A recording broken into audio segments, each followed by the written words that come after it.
Deuteronomy. Moses been given him last one word langa all Israel people. Walanga dijan story, Moses been reminding but all Israel people how God been all their leg malabat and been all they look after but alabat from when alabat been leave Egypt. He been make malabat think about how alabat daddy and mommy been give it back for langa God. And when gotta happen if alabat give it back for langa him. Imin dalam alabat blanga ballroom God, and imin remind them about alabat blanga all the law blanga God.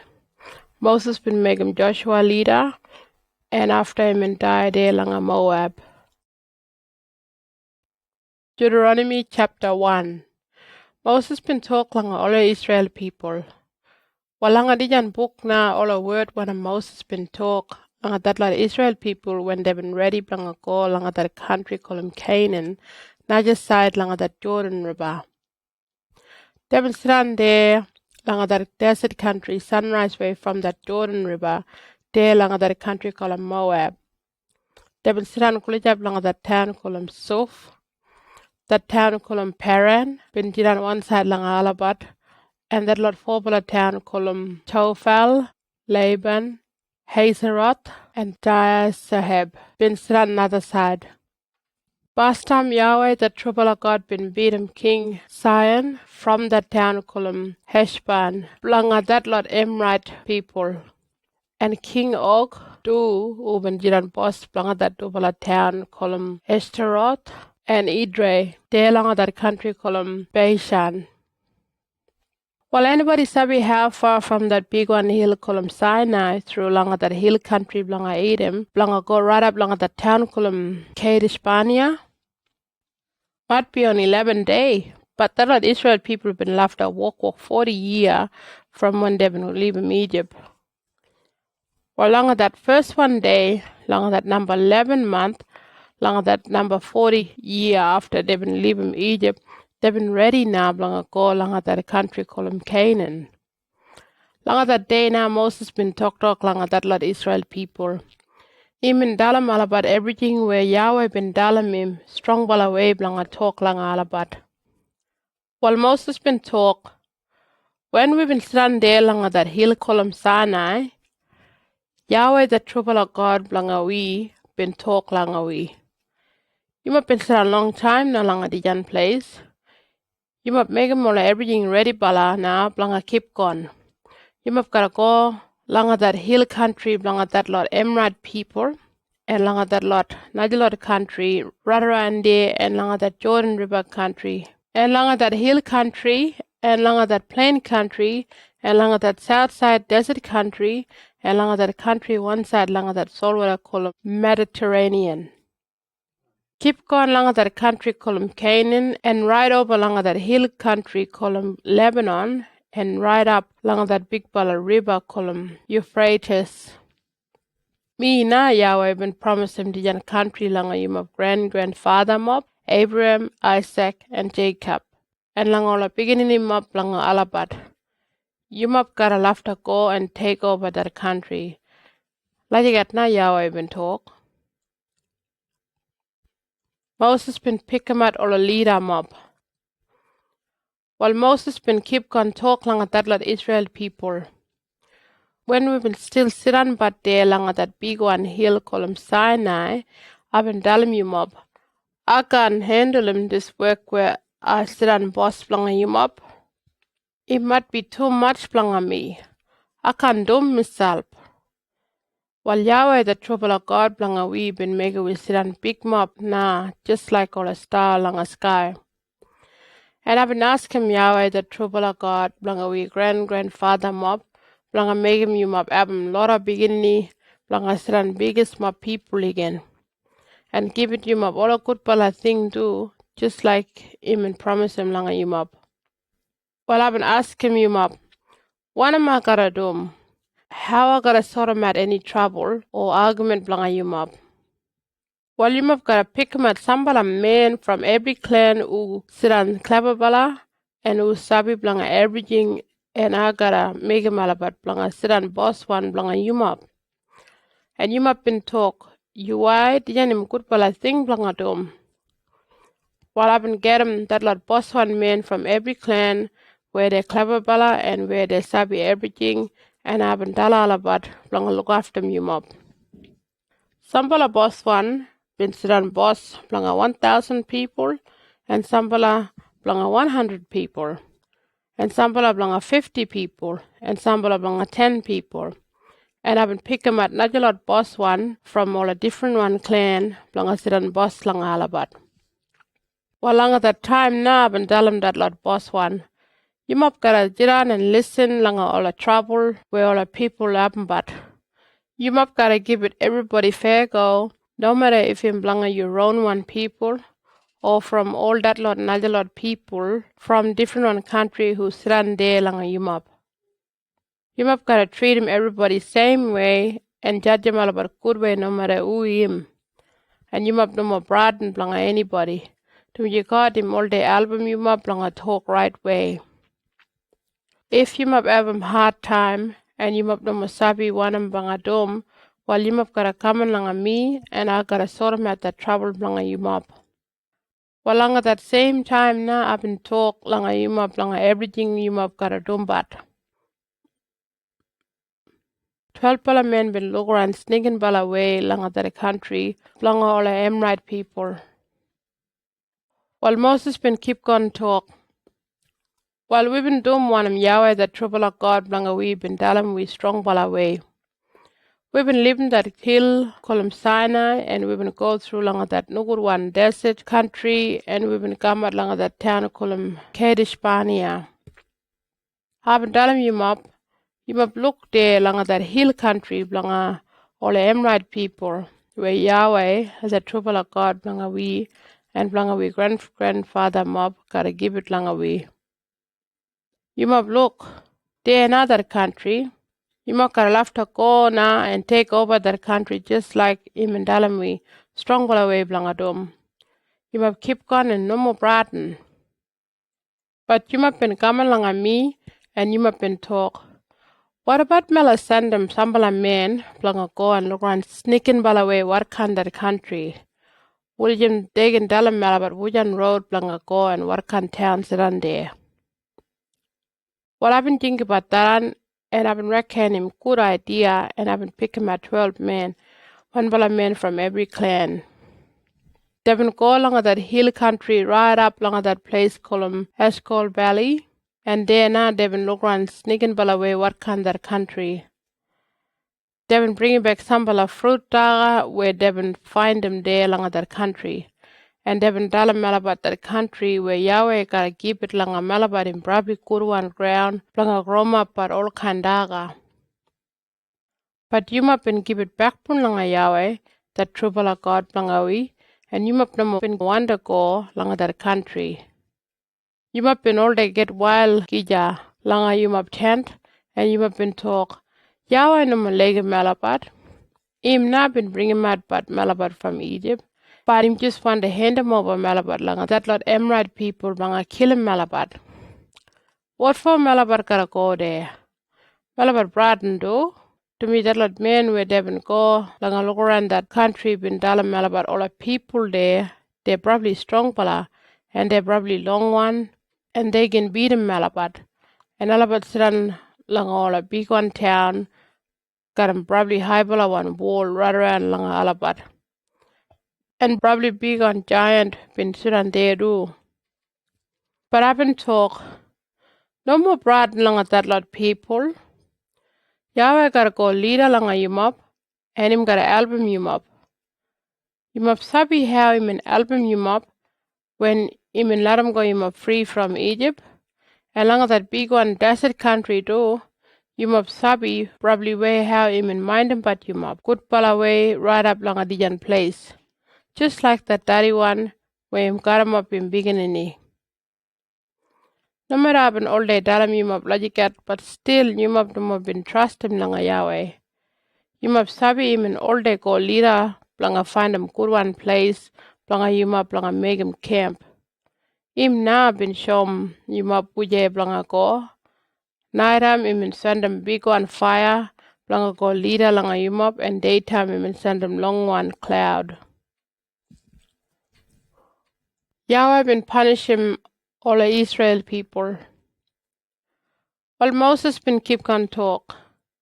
Yahweh been listening him up argument but and him get wild now and him talk strong by way. Him talk from long time I've been promised him lang you mob grandfather mob that probably good one country. But nothing now. No more anybody from all you mob good one people gotta stand there. Only Caleb, that son blanga Jephana, gotta go along that country. Tumaji him na been sran trouble away blanga me, and I gotta give it him and him beginning him of that country where him and look. Lajigat na Yahweh been talk. While tumaji him been done but no good pala thing, and blanga taran na Yahweh been wild langa me, and him talk langa me. You can't go along that country. But you gotta album Joshua that son blanga nan blanga strong bala. Him all the album but you. Him na gotta siran boss blanga that lot Israel people when Alabat take over that country.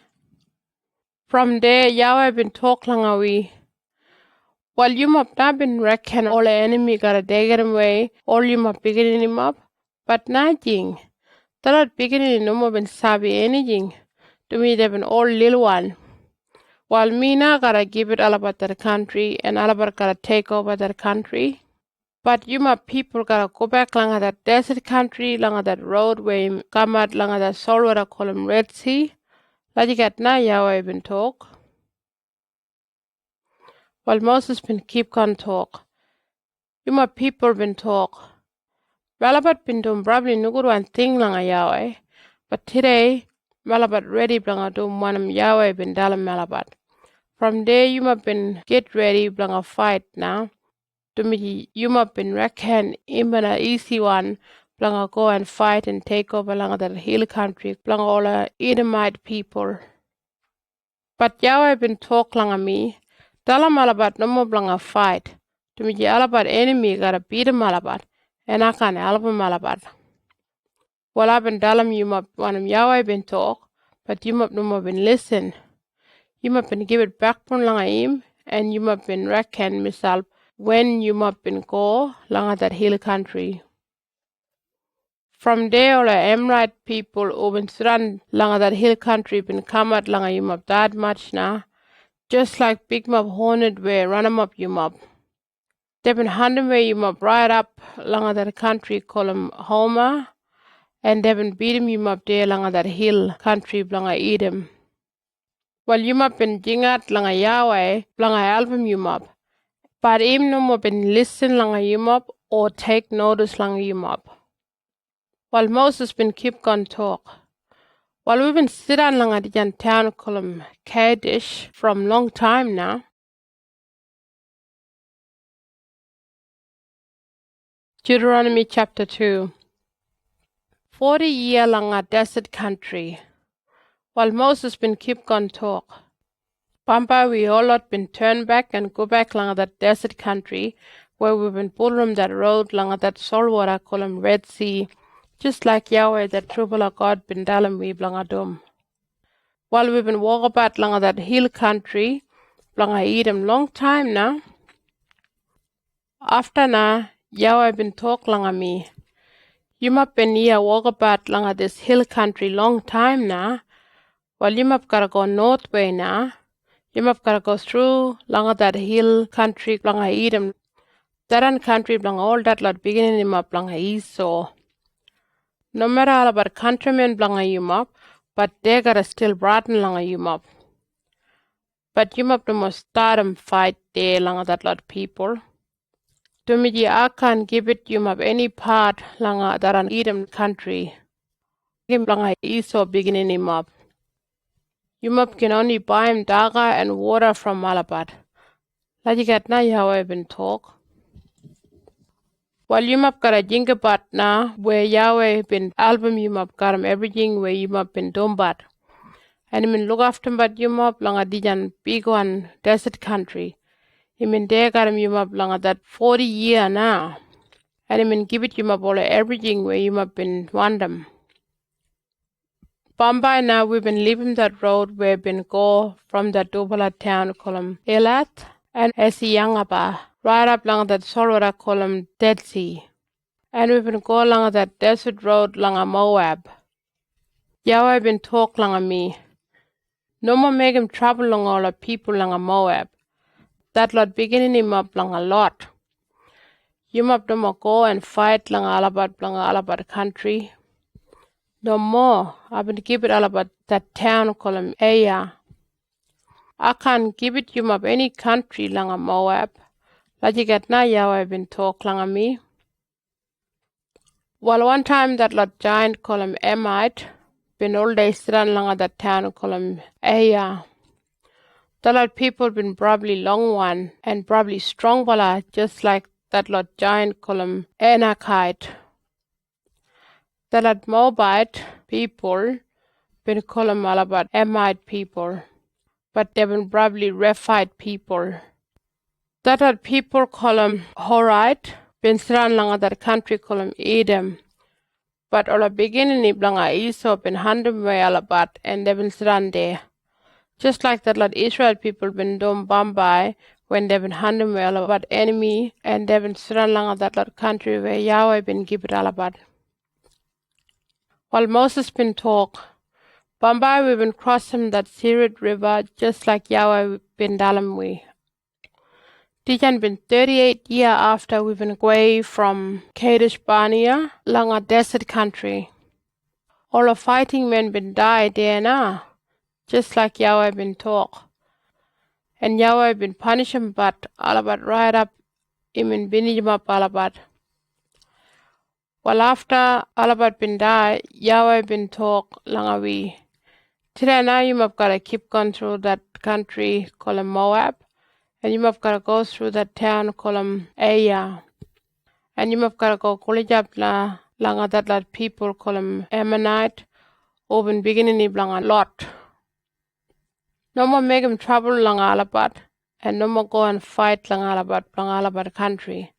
To me, I can't give it you up that country. I haven't give it langa that lot Ammonite people now. Like at now Yahweh been talk. Well, one time that country been Rephite people country, and they been sitting there oligija. That lot Ammonite people been calling about same sumim people, and they've been biggest mob, and they've been sitting probably long one and strong bala, just like Anakite people. But Yahweh been winning him up all about, and that lot Ammonite people been surrounded there again. Yahweh been album that lot Edomite people that are beginning with Esau, same way like in album that lot Ammonite people. Yahweh been winning him up that lot Hurite people, and that lot Edomite people been take over that hill country, and all about still surrounded there.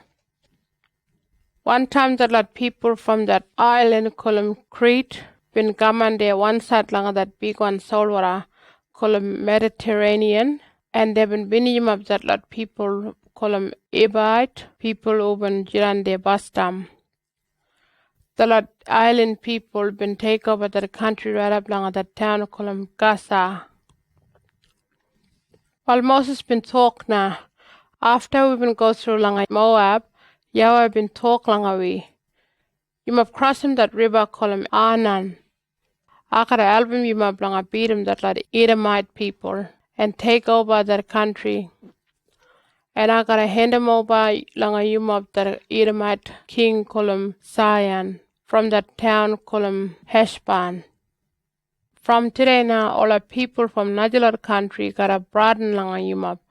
And when all of us got to listen you must kulijab, all of us got to shake, no more little bit long you must. That let Israel people been winning about King Zion. While Moses been keep on talk, well I've been send him Sambala messenger from that desert country called Kedamoth, langa King Zion, there langa that town called Heshbon, langa talk langa that king no more langa fight. Devon talk, let a Malabar come and pass langa yim of country. Well, the Malabar can go through and keep going and no more leave that road. Malabat gotta pay blanga daga, Malabat eat 'em, and blanga water, Malabat drink 'em. Malabat just want to go through langa Yumap country. Right up Malabat cross them that Jordan River and right up langa that country where Yahweh gotta give it Malabat. Talat beginning in Mop langa Esau usran langa Edom, and that lot Moab people who run there langa Ai bin lara Malabar go through Alabar country. But King Sion no more bin laram we langa go through langa that country. To be Yahweh been making him hot bala. Well, we can take over that country and sit on boss langa that country. And it been happen lajigat na. While Yahweh been talk langa me, you look na, I would make him King Sion and that country blanga him weak bala blanga you. Well, you gotta take over that country and sit on there. While one King Sion been come and got a man blanga him blanga fight blanga we, kulijab blanga that town call him Jahaz, Yahweh been album we blanga kill him Sion and him son mob, and all a man blanga him do. And same time we've been take over and binage him up every town, and we've been kill him all about dead all lot, all a man, all a woman, and all a beginning langa every town. We've been get a lot of good one everything and all the animal do from every town. While Yahweh been letting we take over that lot town from Eroya, kulijab langa that Anan River.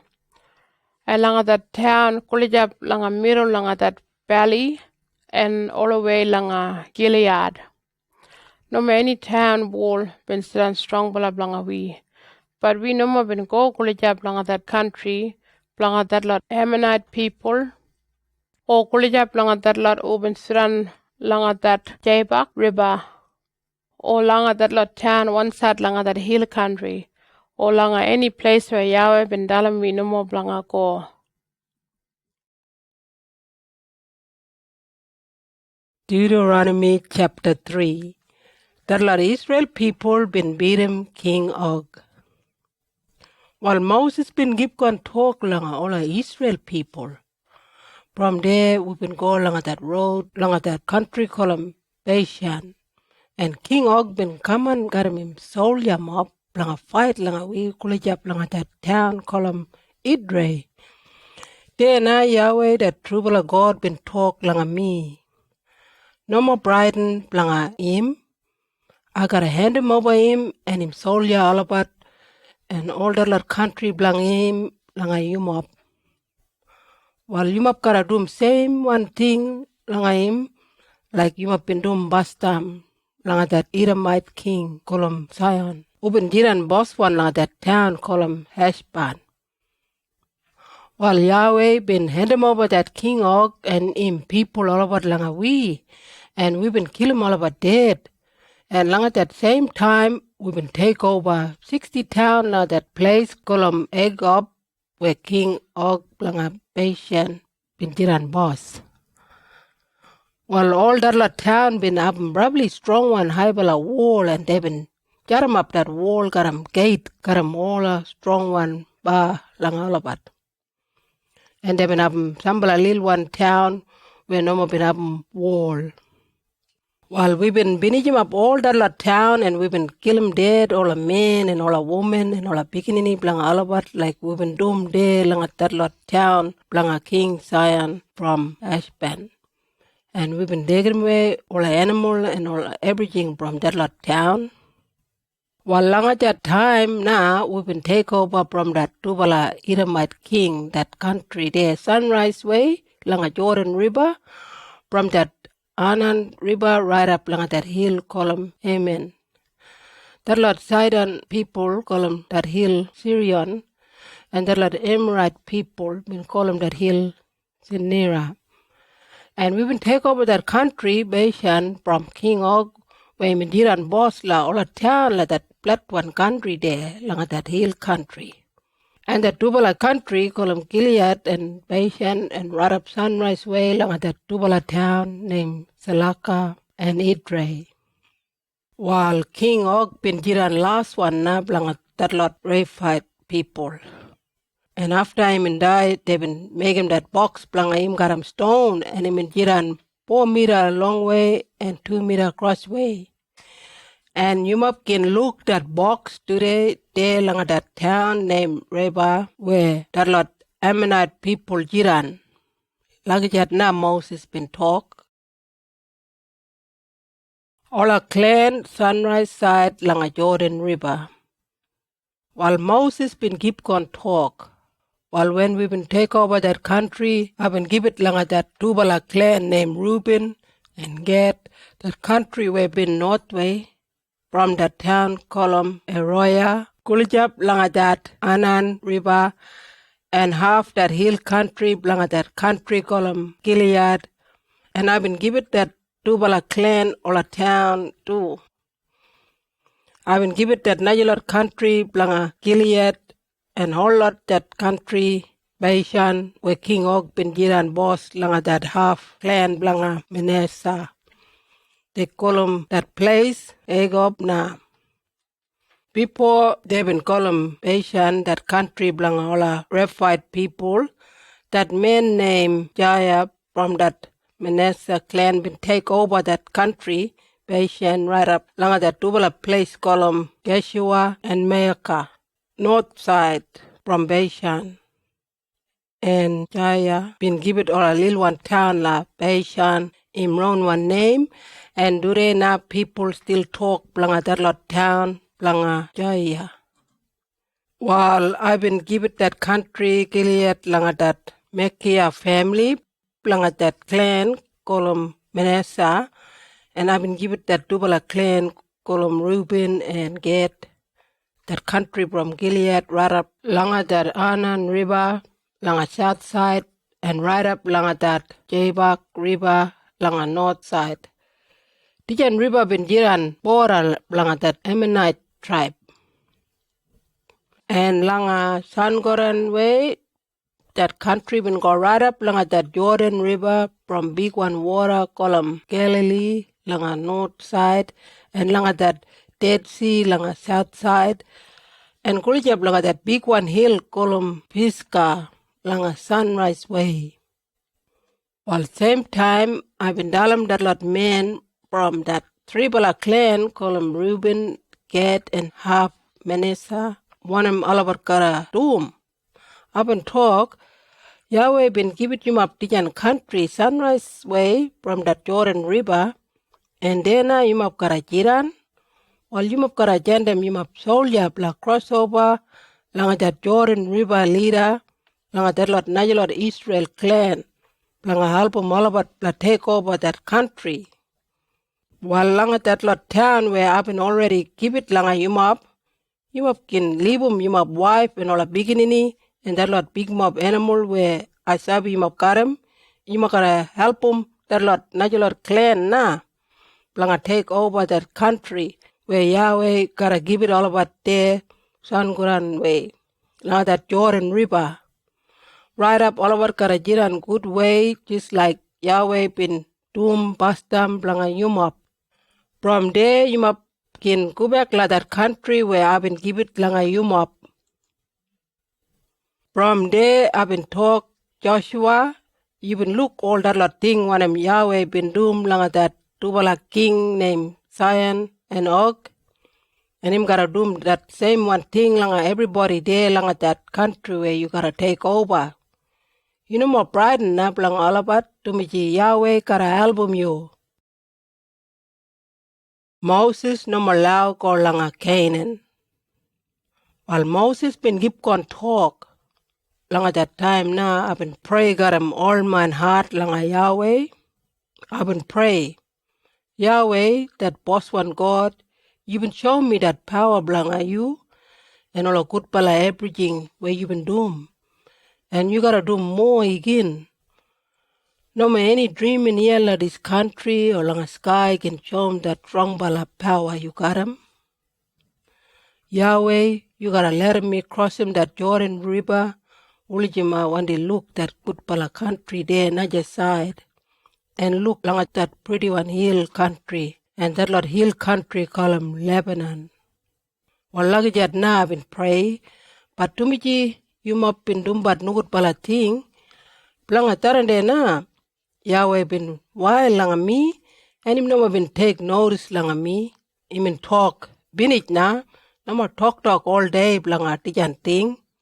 You gotta go there on top langa that big one hill, call 'em Pisgah, and you gotta look everywhere langa north way and south way, and langa sunrise way and la sungoran way.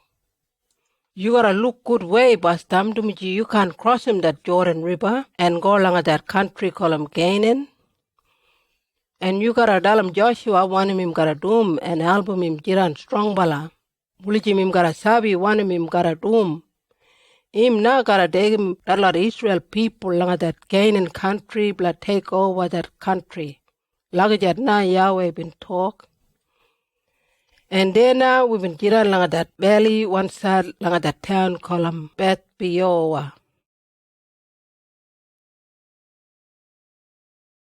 Deuteronomy chapter 4. That lot Israel people gotta pull Yahweh through Balaway. While Moses been keep on talk, you must gotta do it like that lot law I've been teaching about you must. If you must do lagajat, you must can take over that country where Yahweh, that true Bala God, that God blangawi grandfather mop give it but you mop. While Yahweh na been give it you mop that lot law, and you mop can put him any more law, and you mop can cut him out anything from that lot law, and you mop gotta do it when him in talk. While you mop been look when him Yahweh been doom there, now that big one hill called Peoah. Him in binijim up that lot people who been worship that dreaming called Baal. But all you mop who been jiran true bala langa Yahweh, you mop still jiran life bala today. While I've been teaching about you mop that lot law where Yahweh that true bala God langa me been telling me. While you mop gotta do it langa that lot law when you mop gotta take over that country and jiran boss there. You mop gotta believe probably way and do it langa him. Ulijim that lot najalat people langa that najalat country gotta look how clever you mop. When they listen all that lot law lagajat, all about gotta talk. What kind bala this lot people? No any people jiran clever one like this lot. While no any country gotta dreaming like we God, him na Yahweh and him all day jiran gulijap langa we when we want him. And him all day listen we when we jingat langa him bla album we. No any people from any country anywhere got probably good one law like I've been teaching about you up today. You must gotta watch him yourself and no more forget one him you must been look got him you must round one eye. And you must gotta keep on telling about you must begin all about too. Long at that time when we've been meet up Karam Yahweh at that hill called Sinai. And Yahweh been telling me, Majirma pola people to me wonder all about bla listen one of my gotta talk langa all about. Ulijim they can learn about and do it langa me and jiran good way and they can teach him but all about beginning him up same way do. While you map karadalam but you map beginning all about how you map been there kulijap lang at that hill when Yahweh been cover up that hill got a biggest one smoke, cloud and fire. And you map karadalam all about how Yahweh been talk but langa you map from that fire and how you map been listen but him talk but you map no been look him. Imin dalam you map one you map kara doom like kibum that strong bala promise imin make him kara you map. And you must gotta do it lang at that 10 bala law where him and write him down lang at that 2 bala stone. And Yahweh been telling me lang at teaching but you must all that lot law you must gotta follow him when you must jiran lang at that country where you must gotta take over. No more pulling but dream in shape. While Moses been keep on talk. When Yahweh been talk lang at you must from that fire on top lang at that big one hill called Sinai, you must no more been look him. While you must gotta watch him but myself. And no more pulling but that nukut pala way and make him any dream in shape like man or girl or any animal or bird or that lot animal where walk about kara pinji lang a ground or fish where jiran lang a water. You can make him any dream in shape lagajat. While you map can let him anybody dalam you map lang a but and worship but that sky and sun or moon and that lot star. Yahweh na been give it that lot everything lang a all najalot people lang a tijan world lang a worship. But you map na all people where Yahweh been bring him out from Egypt.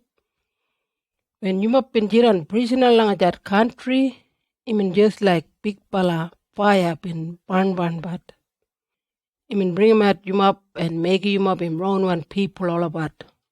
Like you up in jiran today na. Tumiji you up in dumbat nugut pala ting blang atarande na Yahweh been wild lang me. And I mean talk lang me strong bala way. And I mean dalam me I can cross him that Jordan River and I can go along that probably good one country where him gotta give it you up. I gotta binich yeah lang a dijan country and I can go naja side like that river, but only you up gotta go naja side and take over that good one country. While you up watching myself and no more forget that strong bala promise where Yahweh been make him gotta you up. You up gotta do it lang at that word lang him. And no more make him any kind dream in shape. Dumiji Yahweh him probably jealous, and him no more like him anything blanga take him in place. Him just like a fire that burn him up everything. While no matter you up got a jiran langa that country long time and have him lot of beginning, but still you up no more allow to him nugut pala thing and make him any kind dream in shape. That nugut pala way him no more good one blanga Yahweh. Tumiji make him probably wild. While dure na, I jingat lang a sky and lang a ground, lang a jiran witness lang a wanam akara talk lang a yumap. If yumap no more doom wanam haven't talk, while you gotta finish regularly and yumap can jiran long time lang a taran country naja side like that Jordan River. You gotta finish olagija. And Yahweh gotta jandam way you up lang a lot people and only little bit people gotta jiran. And then now you up gotta worship that lot dreaming shape where people been making garam all about round one binga, garam worry and stone. And that lot dreaming shape can look and or listen or dark at or smell him. Then now you up gotta look about blanga Yahweh that true bala God blanga we.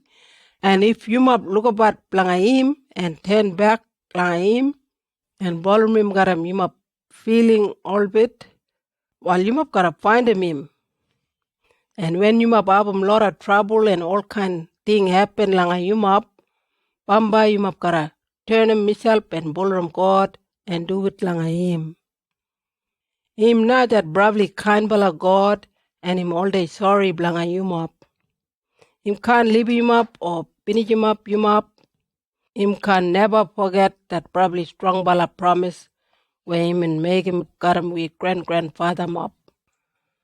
While you up think about that time before you up been born and right back lang at that time where Yahweh been making people lang at Tijan world. You up look everywhere lang at Tijan country where him and make him probably good one. While anything like that been happened before, while no more anybody been listen anything been happen like that before. You map sabi any people been jiran life pala when they been listen any dream and talk lang all about from fire like you map been listen? No more. While you map sabi any dreaming been taking people from Najawan country and make all about him wrong one people like Yahweh been doom lang a you map when you map been jiran there lang a Egypt. You must been look at him, you must brown one eye when him in use him in probably good one and strong bala power when him in doing probably clever bala thing and save him up from you must enemy him up. You mean make him all about brighten him a little bit when they been look all the thing happen. Yahweh been show him up dijan blanga making him up sabi him not that true bala God. and no any dream and jiran like him. While him and laram you up listen him talk from that sky, wulijim him kindalam you up, wanim him wandam you up langatum. And yala ground him and laram up look that sacred one fire, and him and talk langa you up from daran. Tumijim and like him we grandfather up that much. Him and pick him at you up and bring him at you up from Egypt. And him and use him strong bala power. And Yahweh been jantam way that lot probably strong bala people leader langa you up. Wulijim him been laram you up take over that country, and that country him still blanga you up. While you up think about today, and no more forget that Yahweh him God langa sky and langa ground, and no more any dreaming like him. You up gotta do it langa that lot law blanga him where I been dalambat you up today. If you up doom lagajat, you up make him good way blanga you up picking him up all about, and you up gotta keep going chiran bat langa tijan country where Yahweh been giving you up oligija. Lagajat na Moses been talk. 3 bala safe one town sunrise way langa that Jordan River. While Moses been picking at 3 bala town sunrise way langa that Jordan River. And if anybody been kill him, somebody dead when him no more been mean blanga kill him, and that somebody no more been enemy blanga him, while him left to go langa 1 bala safe one town, and nobody can kill him but him there. Langa that Reuben clan, that safe one town been Besa, langa that flat one desert country, and langa that Gad clan, that safe one town been Ramoth, langa that country column Gilead, and langa that Manasseh clan, that safe one town been Golan, langa that country column Bashan. Moses been dalambat all the law blanga God. While after they been leave Egypt, and when they been sunrise side langa that Jordan River, kulijab langa that town column Beth Peoa, there now Moses been given that law blanga God langa that Israel people. Taran place been where King Zion been jiran boss blanga that Amorite people langa that town column Heshban. While Moses and that people from Israel been beat him that mob, they been take over that country, and that country blood that Najawan Edomite king column Og from Bashan. Imin jiran sunrise side langa that Jordan River. Dian country been gejum up that town column Eroya, kulijab langa that river column Anan, and right up langa north way langa that hill column Sirion. That Naja name been Heman, and that country sunrise way from that Jordan River, and that country south way right up langa that Cholwara column Dead Sea, and sunrise way langa that hill column Pisgah.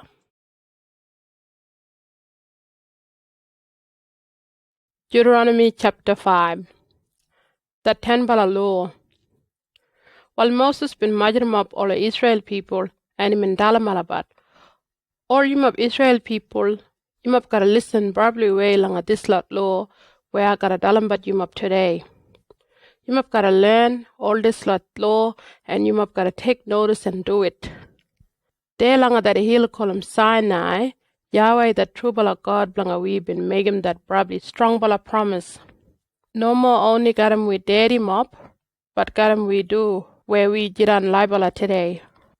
There on top langa that big one hill, Yahweh been talk langa you up from inside langa that fire. Langa that time now been stand up there halfway langa you up and Yahweh. Langa dalam you up one of him and talk langa me. To me you up been brighten langa that fire, and you up no more been one to go on top langa that big one hill. While Yahweh been talk, me na Yahweh the true bala God blanga you up, who been bring him at you up from Egypt, where you up been working man and working girl just like a prisoner. You must not allow blanga worship at any dreaming, only me na, Yahweh. You must not allow blanga make him any kind shape, like anything langa sky, or anything langa ground, or anything langa water. Yumop no more lao blanga kneel down langa any kind dreaming shape and no more worship langa that kind thing. To me mina Yahweh, the true bala God blanga yumop. And me jealous and me no more like him anything blanga degaman place. And I gotta punish him all that lot people who give it me backbone. And that lot beginning him up langa alabat where gotta come and after right up langa that number 4 generation. But that lot people who like me and bully man law, I gotta show them all about I like him all about too. I gotta show them a lot of people I like him all about probably way. You mop no more lab blanga use my name nugut pala way. To me mina Yahweh that true pala God blanga you mop. And I gotta punish him anybody who uses my name wrong way. You mop gotta make him that number 7 day, call him Sabbath day, secret one. To me mina Yahweh and me dalam bat you mop. You mop can do work for 6 days. But langa that number 7 day, call him Sabbath day. Him special one day blanga mine. Nobody no more allow blanga doom work langa that day. No more you mop, or you mop beginning alabat, or you mop working man, and working girl who jiran like a prisoner, or you mop animal, or people where they sit on stranger langa you mop country. Blanga all you mop working man and working girl who jiran like a prisoner, they gotta have him spell do, just like you mop. You must sabi when you must been sit on working man and working girl like a prisoner langa Egypt, and me na Yahweh the trouble of God blanga you must been bring him at you must from Egypt karaman kurwan and strong bala power. Blanga Dyudaranami dalam you must strong bala way, you must gotta make him that Sabbath day, special one, blanga mine. You must gotta respect and take notice langa you must daddy and mommy. Me na Yahweh the true bala God blanga yumop and yumop gotta dom ulijim everything can sit on good one blanga yumop and yumop can sit on long time langa that country where I gotta give it langa yumop. Yumop no more allow blanga murder anybody. Yumop no more allow blanga slip got anybody, only your wife or your husband.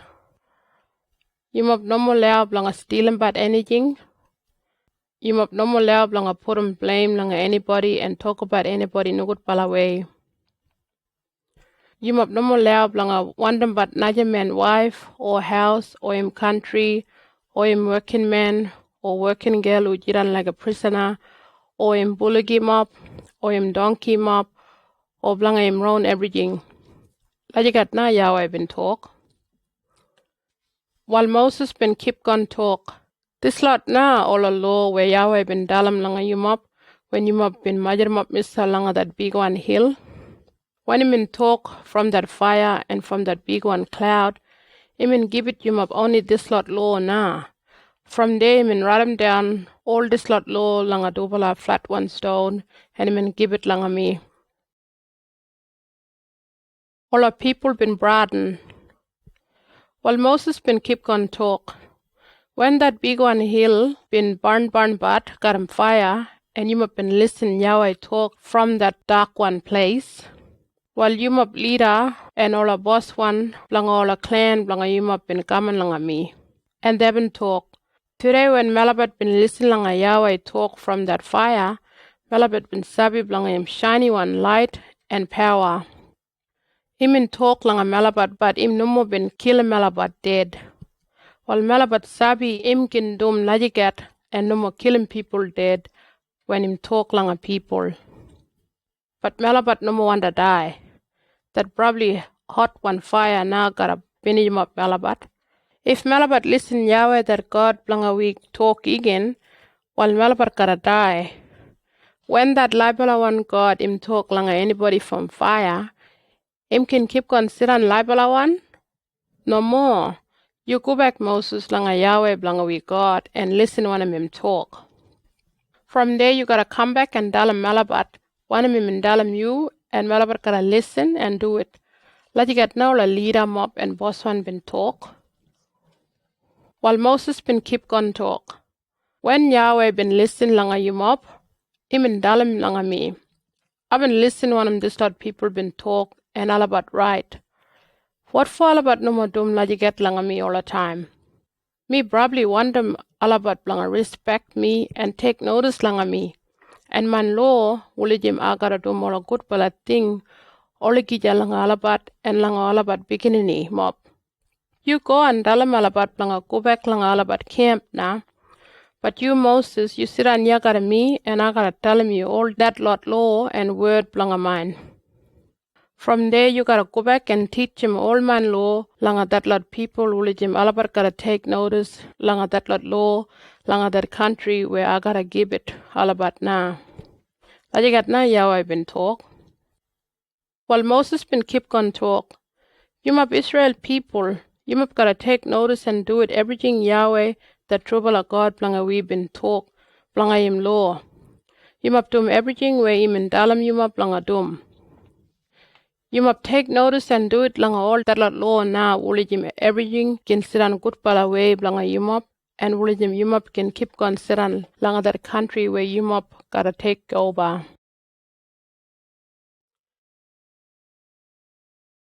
Deuteronomy chapter 6. That probably one law blanga Yahweh. While Moses been keep on talk, this lot now all a law where Yahweh the trouble of God blanga we been dalam me blanga teach him but you mop gotta keep him that lot law langa that country where you mop gotta take over.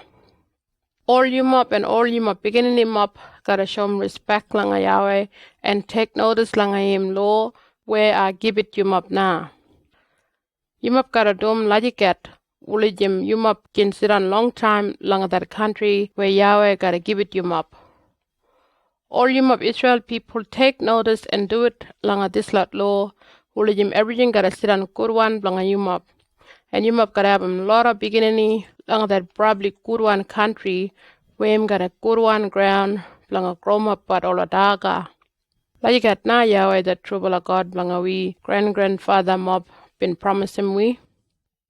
While all you mop Israel people, you mop no more forget about Yahweh. Only him not that God blanga we. You mop gotta leg him Yahweh that much inside langa you mop heart. You mop gotta leg him in probably way got him all you mop feeling whole bit langa you mop life and give it myself whole bit langa Yahweh. No more forget about langa this lot law where I've been dalam but you mop today. Teach him about this lot law langa all a beginning blanga you mop. Keep on talk but blanga this lot law all the time when you mop sit on langa camp and when you mop gway and when you mop abem but spell and when you mop work but do. You mop gotta write him down this lot law langa you mop armband and langa you mop headband and wherever you mop arm and head wulijim him gotta make him but you mop think about langa him law all the time. And you must gotta write them down alabat langa all a door posts, langa you must house and langa all a gate too. Yahweh give it warning langa all a Israel people. While Moses been keep on talk, Yahweh the trouble of God langa we been promised him Abraham, Isaac and Jacob. Langa give it you must that country got him all a probably rich one and big one town where you must no more been build them up. And langa that lot town now all a house got a album all a good one everything inside where you must no more been album before. And all a well got 'em water they sit on there too where you must no more been grudge 'em. And all a grape tree and that tree call 'em olive tree sit on there too where you must no more been planting but before. When Yahweh bring 'em up you must langa that country you must gotta have 'em that much daga now. You must gotta watch him yourself and no more forget about Yahweh who been bring him out you must from Egypt where you must been sit on working man and working girl like a prisoner. You must gotta give it respect langa Yahweh, the trouble of God langa we, and only langa him. You must gotta worship him and when you must make him promise, make him that promise only langa him name. No more worship all a dream and shape langa all that lot people where sit on gulijap langa you must. If you must worship that lot dream in shape now, while Yahweh gotta get wild probably way and him gotta come on and burn you up whole lot just like a fire. To me Yahweh that trouble of God blanga we, him all the time sit on got him you up. While him probably jealous and him no more like him anything blanga dig him in place. While you must no more wonder test him but Yahweh that trouble of God blanga we blanga anything ulijim yumap in dumbat de langa that country called Massa. Yumap gotta make sure probably way blanga take notice langa all law where even give it yumap. If yumap dum lajikat where Yahweh been talk, everything consideran kurwan blanga yumap. Yumap consideran boss langa that probably kurwan country where Yahweh been promised him long time langa all we grandfather mob. And yumap got 100 where that lot enemy blanga yumap just like a Yahweh been promised him. While Bamba yumap beginning him up gotta ask him yumap, what for Yahweh that trouble our God blanga we been dalam we blanga take notice langa all this lot law. While yumap gotta dalam that lot beginning, we've been sit on working man and working girl like a prisoner blanga that king langa Egypt, and Yahweh been bringing mat we from Egypt, got him strong bala one power. Got him we round one eye we been look Yahweh been dum but all a clever bala thing, got him in power, and we even make him all a probably nukur one thing, we make him all about brat and no more little bit gaman langa that king, and langa that lot boss one, and all the people who been sit there langa Egypt. Yahweh been saving we from Egypt, langa bring him we here and give it we the country now. Just like him and promise him langa we grandfather mob. From there Yahweh the trouble of God blanga we been dalam we blanga listen and do it langa all this lot law and give it respect langa him. While if we do lajikat na, him gotta all day mind him but we, and him gotta make him we country sit on which one all the time. If we take notice and do it true bala way, langa everything where Yahweh been dalam we blanga dom, while him gotta sit on good pinji probably way got him we. Lajikat na yumap gotta talk langa yumap beginning. Deuteronomy chapter 7. Yahweh round one people. While Moses been give con talk langa all Israel people, Yahweh the true bala God blanga we gotta take him yumap blanga that country where yumap gotta take over blanga jiran there na. Him gotta hand him where all a Najila tribe from that country. When yumap come and gulijap all the way like that country, Yahweh gotta hand him way 7 bala strong bala tribe where all about jiran that much na. All about jiran strong one people. All about all Hittite, Girgashite, Amorite, Canaanite, Perizzite, Hivite, and Jebusite tribe. While when Yahweh give it yumap that lot people and yumap beat him langa all about, while yumap gotta finish him up all about all lot na. Yumap no more make myself good friend gija or show myself yumap sorry langa all about. Yumap no more merit langa all about and no more lara mola beginning blanga yumap merit langa all about.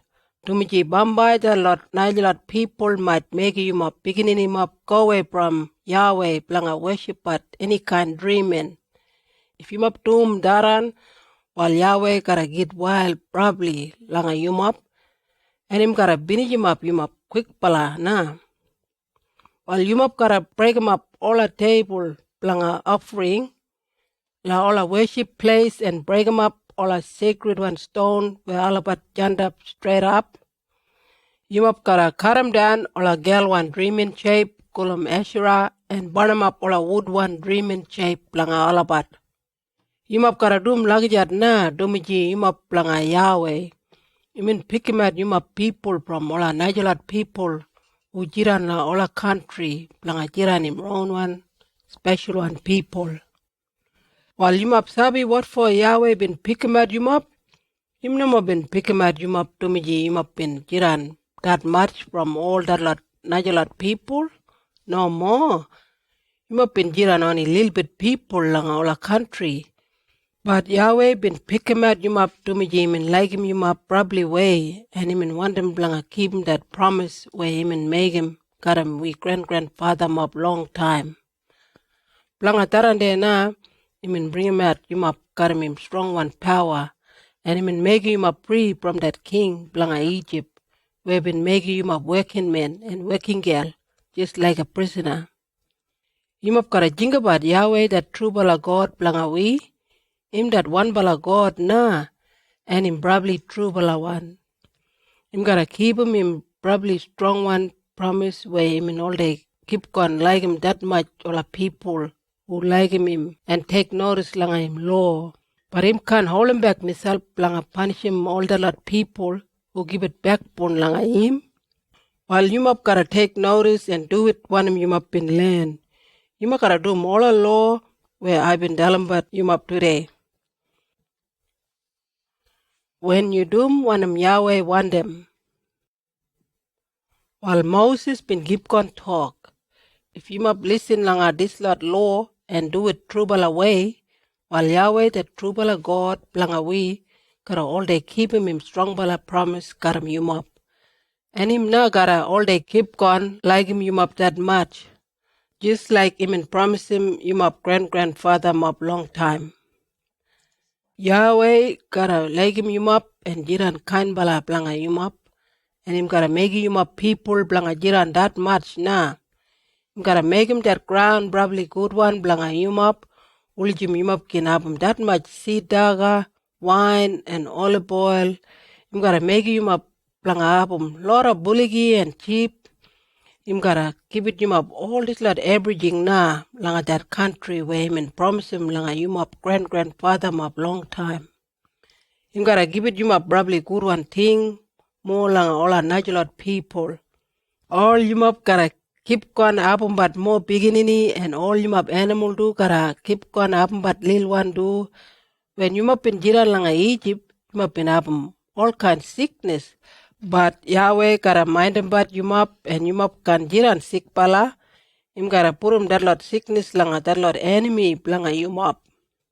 You up gotta finish him up all the people all a different country where Yahweh that true bala God blanga we gotta hand him over langa you up power. No more show him sorry feeling blanga alabat. You up no more worship blanga alabat dreaming. If you up doom lagajat, taran gotta make him big one trouble come on langa you up. While no more jinga about how many people jiran there or jinga about you up can andem way langa alabat, no more pride and blanga alabat. You up jinga about one of Yahweh that true bala God blanga we been doom langa that king blanga Egypt and langa all him people there. You up sabi blanga that lot no good one sickness where you up been look karam you up brown one eye and langa that lot clever one thing and that strong bala one power where Yahweh been using blanga bring him out you up from Egypt. Well, just like him and make him sambala Egypt people sick bala and been him up sambala, like that too him gotta doom langa this lot people where you up brighten langa all about. Yahweh gotta make all about probably hard jump and him gotta finish him up all the lot people who run away and hide himself. While no more brighten blanga this lot people, Yahweh that true bala God blanga we him jiran gotta him up. Him not that probably high bala one God and you gotta give it him respect probably way. Yahweh gotta keep going under way but that lot people little bit when you up take over that country. You up can't finish him up all that lot people straight away. To me if you up doom lagajat na by that much jigi one animal gotta jiran there and it might be nuguruan blanga you up. Yahweh gotta hand him over that lot enemy langa you up and him gotta make all about brighten but right up you up kill him all about dead. Yahweh gotta hand him over langa you up that lot king langa all about round one country. You up gotta kill him and finish him up all about all that na. And nobody gotta jinga about langa all about anymore. Nobody gotta stop him you up, but you up gotta finish him up everybody na. You up gotta bottom that lot wood one and stone one dream in shape. No more wonder about that lot silver and gold where him jiran langa that lot dream in shape. And no more dig him langa you up brown self. If you up doom lagajat, taran gotta make him big one trouble come on langa you up. To me Yahweh no more like him lagajat. That way now where people worship at all kind of a thing. No more bring him up dream in shape langa you up camp. To me that same no good one thing gotta jiran langa you up where jiran langa that lot dream in shape. You map gotta hate him and no more want him, but that lot dream in shape. To me, that lot thing probably no good one langa Yahweh.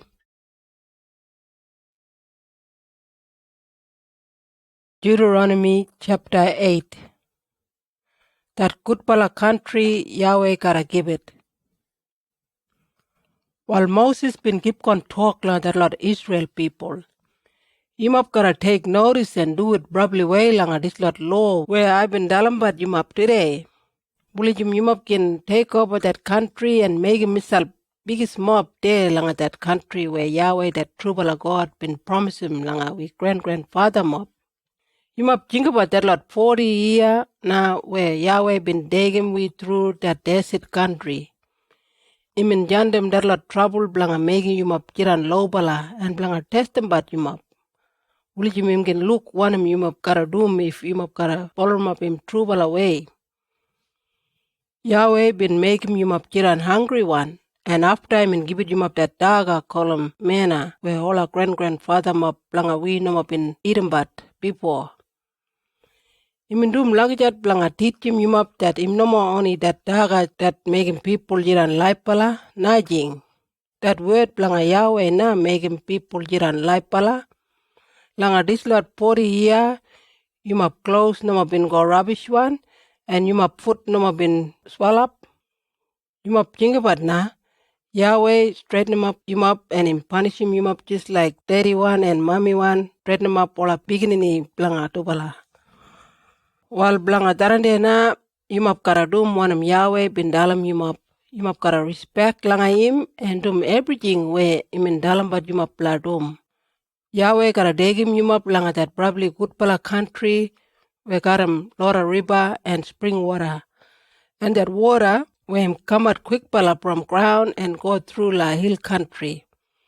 That country him good one, blanga grow up all a seed daga, column wheat and barley. And all the fruit daga call them grape, fig, pomegranate, and olive, and blanga sugar bake too. Langa that country, you map can never jiran hungry one again, and you map can never look around anything anymore. And you map can find them iron, langa all that lot big pala stone, and when you map grudge him that hill country, you map gotta find them copper. You map gotta have everything. You map want them blanga dagat, and you map gotta give it thanks langa Yahweh that true pala God blanga we, bla that probably good pala country where him and give it langa you map. No more forget about Yahweh. While Moses been keep on talk, you map gotta watch himself and no more forget about Yahweh that true pala God blanga we. No more stop think about and bowling about that lot law where I give it but you map today. When you map up everything where you map can eat them but and when you map finish blanga make more a good one house, jiran good way, and when you map up a lot of bullocky and sheep and lot of silver and gold and all a natural thing, and when you map up that much, make sure you map no more making yourself high bala and forget about Yahweh now. Who been bringing at you map from Egypt, where you map been working man and working girl, who been jiran like a prisoner. Been bring him up through langa that probably biggest one and probably new one desert country where all a jiggy one snake and scorpion jiran. And langa that dry one country, Yahweh been making water come out from that big pala stone blanga up. Langa that desert country, give it up that daga call him manna blanga dagat where we grandfather mob no been dagat before. Jandam trouble langa yumap la look how yumap kara jandap langa him and bla megi yumap jiran low bala. And doom lagijat bla yumap to me jimin one day give it yumap all kind good bala thing. If yumap get him lot of everything, while yumap no more talk, me probably rich one, I been get him all this lot everything myself. To me Yahweh na kara give it yumap all that lot everything bla megi yumap jiran rich one. Him gotta do lagijat to me him keep him that probably strong one promise where him and give it like grandfather mob. While you map gotta keep on think about Yahweh and no more worship and roll him up that lot dream and shape. Today now you map listen. If you map give it back pun langa Yahweh, while him na gotta finish him up you map. If yumap no ma ballroom Yahweh trubal away, while him na gara pinijimap yumap just like him gara pinijimap that lot people who jiran langa that lot country where him gara give it yumap. Deuteronomy chapter 9. That lot Israel people no more been take notice langa Yahweh. While Moses been keep on talk. Listen langa me, all you mob Israel people. Dragly, you mob gotta cross from that Jordan River, and you mob gotta go and take over that country where Najalot people sit on biggest mob no matter alabat more strong bala langa you mob. Alabat town got him high bala wall, kulijab touch him that sky. That lot now, all a giant from that Anakai tribe, alabat strong bala and probably long bala. You mob been listen Najalot people talk. Nobody can beat 'em alabat. But today now, you mob gotta look, got 'em you mob round one eye. Yahweh, the true bala God, him gotta go leader langa you mob, like a big one fire. Him gotta album you mob, and you mob gotta bin him up alabat quick bala, just like Yahweh been promised him. While Yahweh gotta hunt him away that lot people leader langa you mob.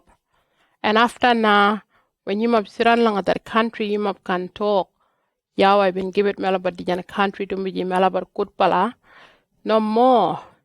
Him dum lajigat to me de nugut pala people.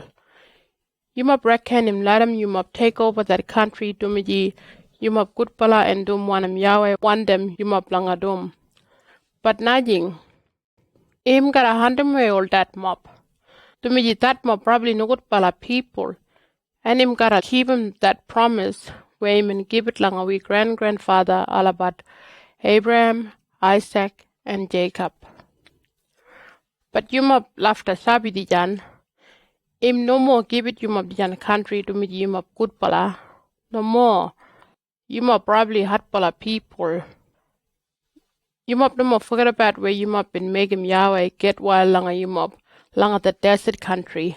You mob no more been take notice and do it langa Yahweh from that time when you mob been leaving Egypt. Right up you mob been gamat iya.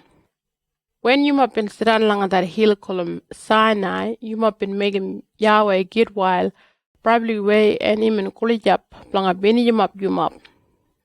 Up and go on top langa that big one hill, langa get him that double stone, got him that probably strong bala promise where Yahweh been making got him you mob.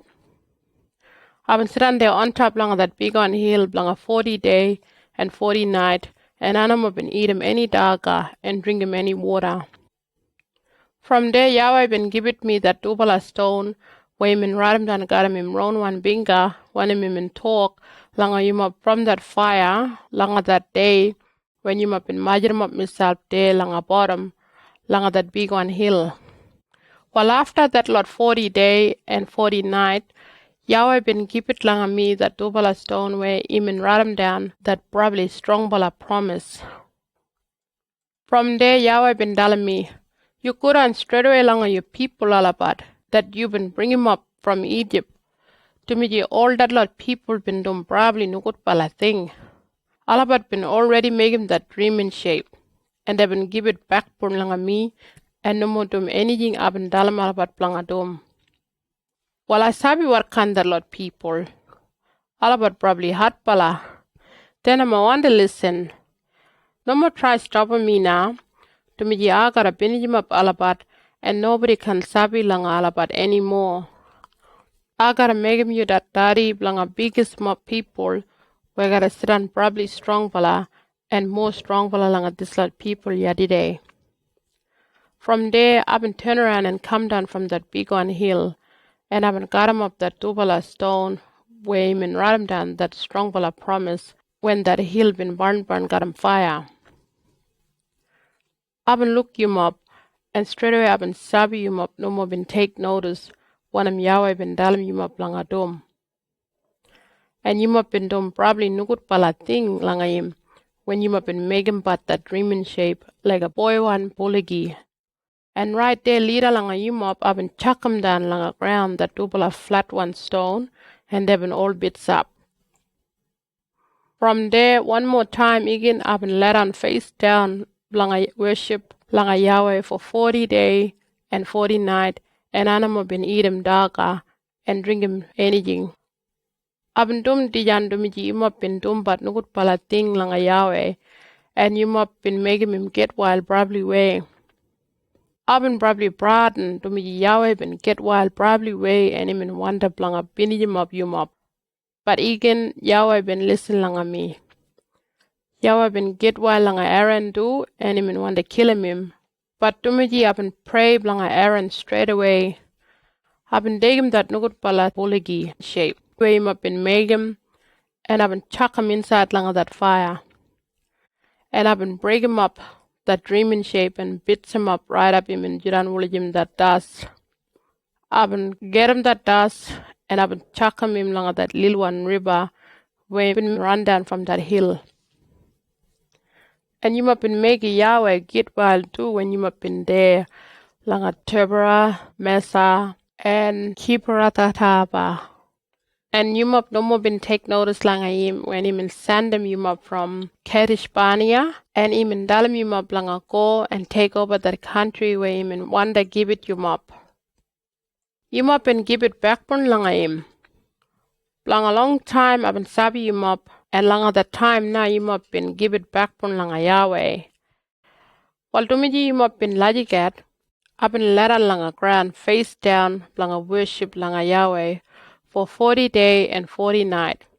Dumi jaban sabi Yahweh bin jingibat blanga bini yumop. Abin pray, Yahweh, you not that boss one God. Listen langa mina, and no more bini yumop your own one people alabat. That lot people where you been save him and bring him out from Egypt. Dumi you probably strong one and got him that much power. You think about blanga that lot working men blanga you name Abraham, Isaac, and Jacob. No more take notice blanga this lot people where they sit on probably hot pala and nugut pala and dumbarola nugut pala thing. If you been him up alabat, that lot people from Egypt gotta talk. Yahweh no more got him that power blanga degam alabat langa that country where him in promise alabat. Him in degim him round one people alabat langa desert country blanga binijim up alabat. Dumijim no more like him alabat. But that lot people blanga you na been pick him at alabat blanga siran your own one people. You been bring him at alabat from Egypt. Dumiji been use him you probably good bala and strong bala power. Like you got now been pray. Deuteronomy chapter 10. Moses been get him that lot law again. While Moses been keep on talk. After na, Yahweh the true God been telling me. You cut him double a stone just like that double a first one, and you make him wood one box blanga put him double inside. And you come langa me on top langa that big one hill. I got him down langa that double a stone, one up and him down bastam langa that double a stone where you been break him. After you gotta put him that double a stone inside langa that box. Well, I've been making that box, got him that wattle tree wood, and I've been cut him double a stone like that double a first one, and I've been dig him double a there on top langa that big one hill. From there, Yahweh been write him down langa double a stone, that lot same one word where him write him down bastam. Him write him down that 10 bala law where him give it you when him talk from that fire langa that day when you been major misal there langa bottom langa that hill. Yahweh been give it me that double a stone, and I've been come down from that hill. And just like Yahweh been telling me, I've been put him that double a stone inside langa that box where I've been make him, and they've been sitting there inside all the time. After now, we've been making camp langa that lot water hole, langa that lot Jackan people. And after we've been go along that place called Mosera, where Aaron, that ceremony man, been die, and we've been burying him there. And his son Eliezer been sitting ceremony man now. From there we've been making camp langa Good Gora, and after langa Jotbata, that place where got him big mop water. While there langa that hill called Sinai, Yahweh been pickamat that lot men from that Levi clan, blanga megam alabat siran boss, blanga that secret one box, garam that lot law. And him in pickamat alabat blanga siran ceremony man blanga him, and blanga dalam ola people ola good pala word blanga him, and ola good pala thing him gotta dum blanga alabat. And today alabat keep gon dum this lot work. That Levi clan no more been abim any country like that lot Najalot clan. Tumaji Yahweh been pickamat alabat blanga siran ceremony man blanga him just like him in promise. While I've been there on top blanga that hill for 40 day and 40 night, just like I've been dum bastam. Yahweh been listen langa me and him no more been bini yum up. After I'm in Dalami, blanga go leader langa yum up gotta take over that country where him and promise him blanga give it we grandfather mob. Wanam Yahweh been talk blanga dum. While Moses been keep on talk, yum up people langa Israel, yum up gotta respect and listen langa Yahweh. Wanam him want him yum up langa dum. Yum up gotta worship langa Yahweh, and yum up gotta do it langa him where him dalam yum up langa dum. And yum up gotta lag him gotta yum up feeling whole bit, and yum up gotta give it myself blanga work blanga him. Yum up gotta dum everything blanga that lot law blanga Yahweh where I've been dalam yum up today. To me that lot law him gotta album yum up. While everything where him siran langa dijan world, langa that sky and that ground him blanga Yahweh. But Yahweh been lagging we grandfather mob that much. Him no more been pickamat Najalot people. Najing, him been pickamat we grandfather mob. And right up today, you mob still him own one people. While from today now, you mob gotta take notice langa Yahweh and no more siran hatpala. Yahweh the true bala God blanga we, him na number one. All a dream in shape and all that Najalot power no more anything. Him na that probably high bala strong bala one God, and you mob gotta do it when him talk.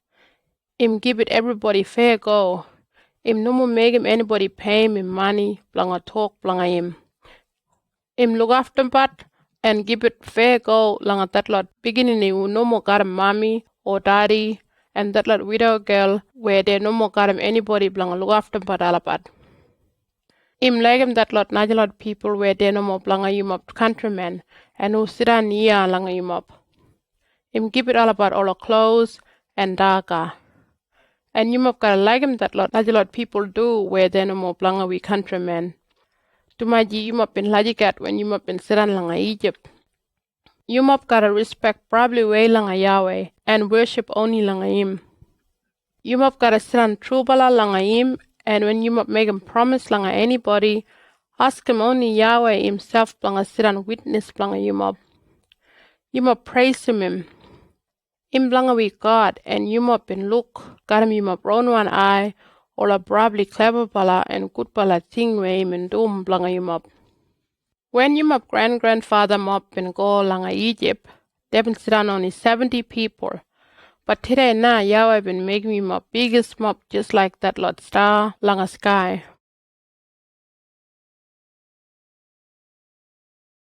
Deuteronomy chapter 11.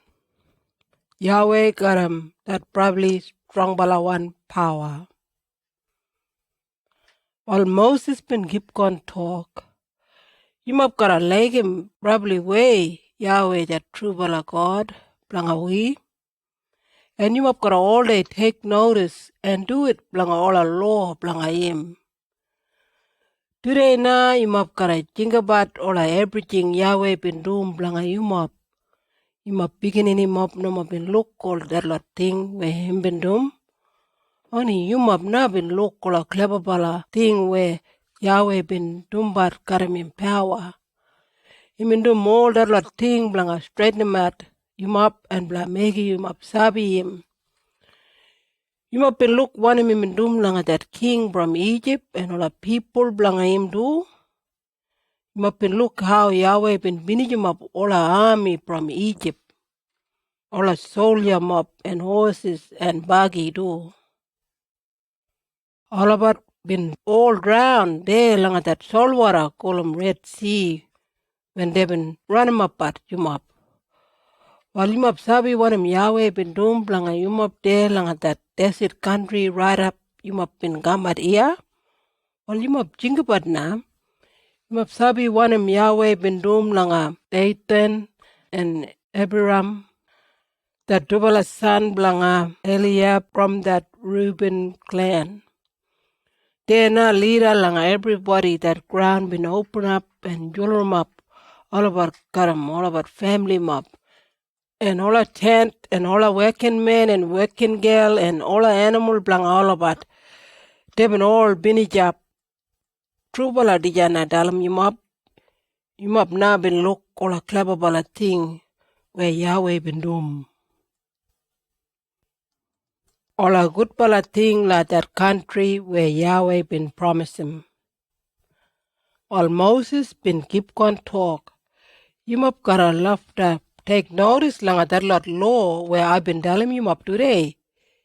If yumap take notice probably where yumap gotta get on strong bala and cross him that Jordan River where yumap gotta take over and get on langa that country. And then yumap gotta get on long time langa that good bala country where got good one ground and grow up but all a good one daga where Yahweh been promising langa give it we grandfather mop and all a beginning him up. That country where you mop gotta take over now, him no same like Egypt where you mop been jiran. Langa Egypt, you mop been planting about all a seed and you mop been left to work probably a hard pala langa water but that ground. But that country where you mop gotta go, him got a hill country and all a valley and that rain all day water everything. Yahweh, that true bala God, blanga we mind them but that country all the time. While today now, I've been telling you up all everything where you must gotta do it. You must gotta like him Yahweh probably way and you must gotta work blanga him got him you must feeling all bit. If you must do like that now, him gotta jand them that rain right time like that country black Roma pola seed daga, wine and olive oil blanga you must. And lot of daga bla all a animal.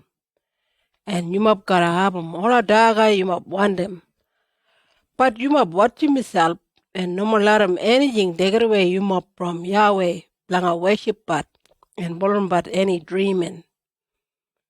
If you must do like that, Yahweh gotta get wild probably way langa you must.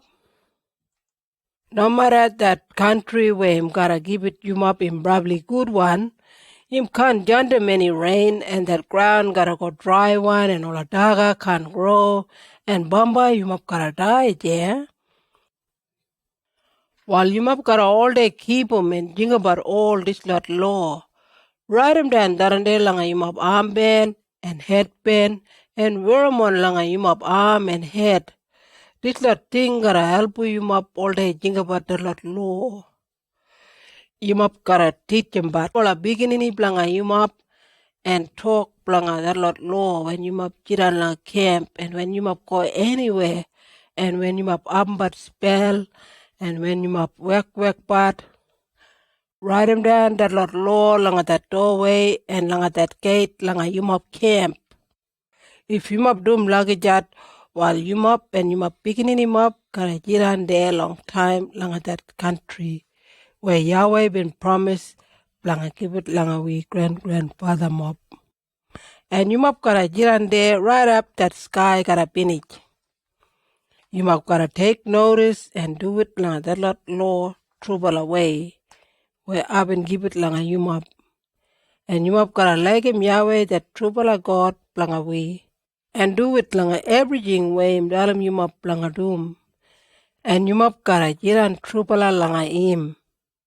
After na him gotta go leader langa you must and under me all the people where they get on more strong bala langa you must. And there now you must gotta take over that country.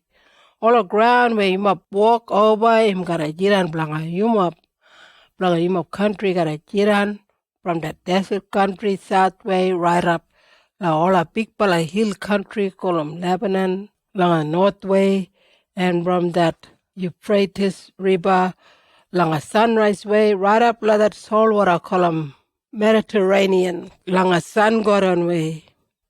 Anyway, you mop gotta go, langa that country, nobody can stop him, you mop. Yahweh gotta make him, that lot people gotta brighten blanga you mop just like him and promise him you mop. While today, I want them you mop blanga pick him out, want him you mop, want him. You mop want him Yahweh gotta kiran good pala blanga you mop and help him you mop. Or you mop want him in black get wild and punish him blanga you mop. If you mop follow mola law blanga Yahweh, I've been give it bad you mop today. While him gotta all their album bad you mop.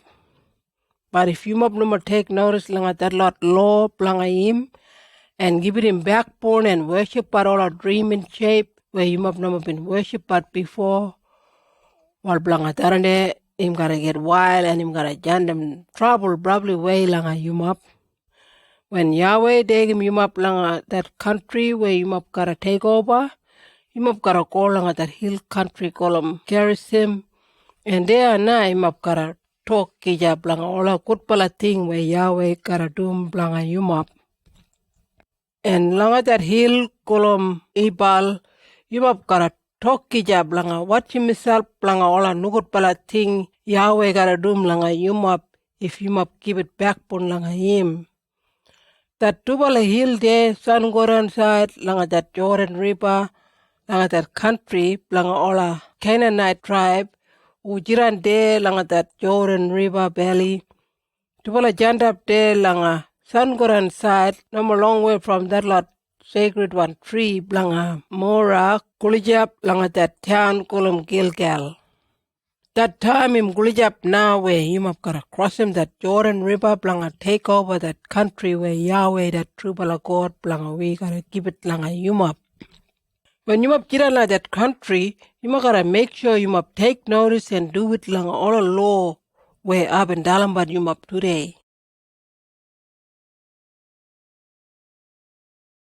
Deuteronomy chapter 12. Only one bala place blanga worship. While Moses been keep on talk, this lot now all a law, him of Garapolorum, probably way when you map jiran langa that country where Yahweh that true bala God, blanga we grandfather map gotta give it you map. Take notice and do it probably way all this lot law. Langa that country where you map gotta jiran boss, there na you map gotta break him down all a worship place where that lot najalot people all they worship all about dreaming shape, yeah on top langa. High one and little one hill, and underneath la shady one tree. Break 'em up all a table, blanga offering, and beat 'em up all a sacred one, long bala stone. Burn 'em up all a girl one dreaming shape, kulumeshura, and break 'em up all a najala dreaming shape, bulijim nobody can worship but all about langa that lot place anymore. You mop gotta worship Yahweh probably way. No more like Najarat people when they worship but all about dreaming. From all of different country, blah all you up clan. Yahweh gotta pick him at one bala place where him gotta jiran and where all the people gotta major him up misal langa him. And there now all of us gotta worship langa him. There now you up gotta bring him up, you up sacrifice where you up gotta burn him up and all a Najarat sacrifice too. Every 10 bala anything you must been grown up but you must gotta give it 1 bala langa Yahweh and all that lot najalat offering and that lot all anything you must been promised langa him and that offering where you must give it free one and all of firstborn gabi and sheep too. There now Yahweh that true bala God blanga we gotta jiran gotta you up. Him been good pinji langa you up and you up family all about. And you must gotta eat him, all a daga, and jiran good pinji lang all a good one thing where you must been doing but hard work. While today you must make him sacrifice anywhere, you must want them to me you must no more jiran lang at that country where Yahweh that true God blanga we gotta give it you must. And where him gotta mind about you must, and where you can jiran quite pala no makaram any trouble. But when you cross over that Jordan River and you take over that country, Yahweh gotta look after them, but you from all the enemy you Yahweh gotta pick him at one place where you gotta worship him. And then you gotta bring him up everything where I've been taught. And then you gotta bring him up all a sacrifice offering where you gotta burn him and all a najalot sacrifice offering. And every 10 bala everything you been grown up, you gotta give it 1 bala langa me. And all our offering and all anything where you been promising langa give it langa Yahweh. There na langa that 1 bala place you gotta jiran good pinji way karam him mijimet karam you picking him up and all the people where work langa you and a lot of people from that Levi clan where they jiran langa you town. You sabi blanga that lot people from that Levi clan, they can't have many country.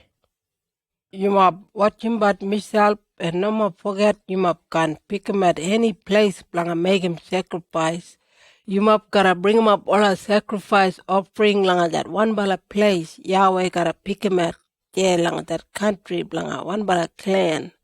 Only there and I, langa that 1 bala place, you gotta give it him all a sacrifice offering. You gotta burn him and do more a natural thing do. I will tell him you blanga doom. But you allow blanga kill him and dagat blanga you round one animal, no matter where you jiran.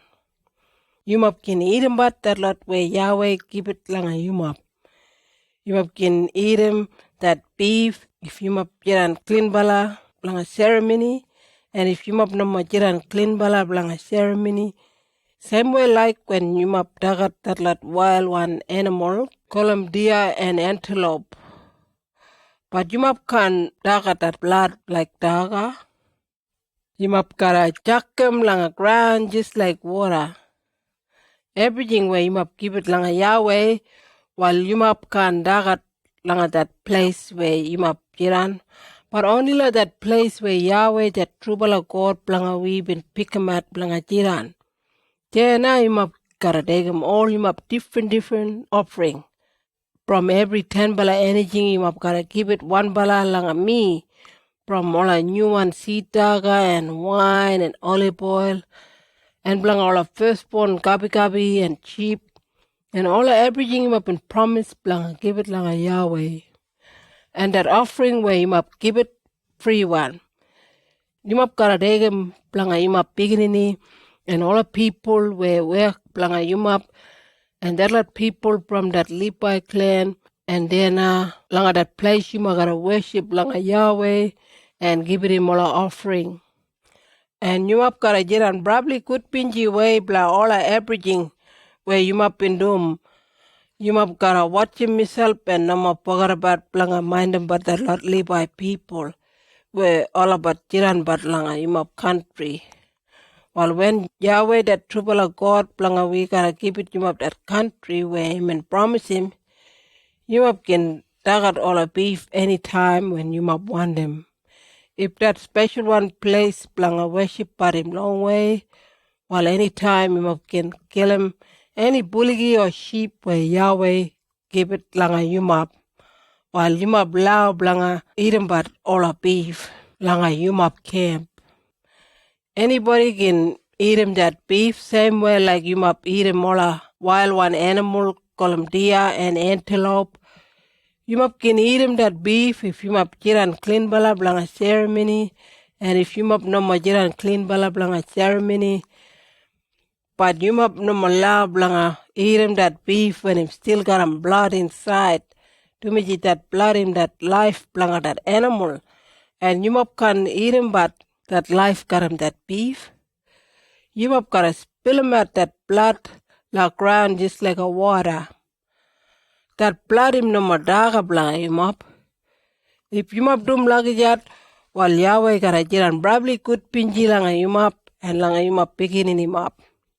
You gotta take him all offering and all anything where you been promised blanga give it langa Yahweh, langa that special one place blanga worship.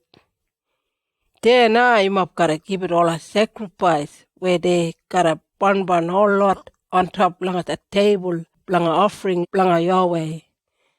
And you must gotta give it that lot sacrifice offering where you must eat him that beef and spill him but that blood on top of that table, blanga offering.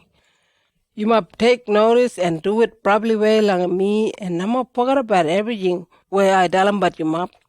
And blanga you must begin you must karajira and good pinji way ologija na. To me Dyudaranami in right way and make him Yahweh that true bala God blanga we probably good pinji. No more worship but all kind dream and shape. While Moses been keep on talk, Yahweh the true God blanga we gotta finish him up all the people langa that lot country when you must take over blanga all about country and jiran there. After na you must gotta watch himself and no more forget you must no more allow blanga balma but najalat people who worship but all kind dream in shape. To me if you must balma but all about while they nagara make him big one trouble, come and line him up. And no more try and find out how all about worship but all about dreaming. To me you might one day worship but Yahweh same way do. You must worship Yahweh that true God blanga we probably way. No more like all our Najalat people who worship but all our different kind dreaming. Tumiji de dumbat all our probably no good pala thing where Yahweh no more like him. They burn him apart all about beginning langa fire on top langa that table langa offering. While you must gotta do everything where I've been telling you up. No more air him up or take away anything from all this lot law.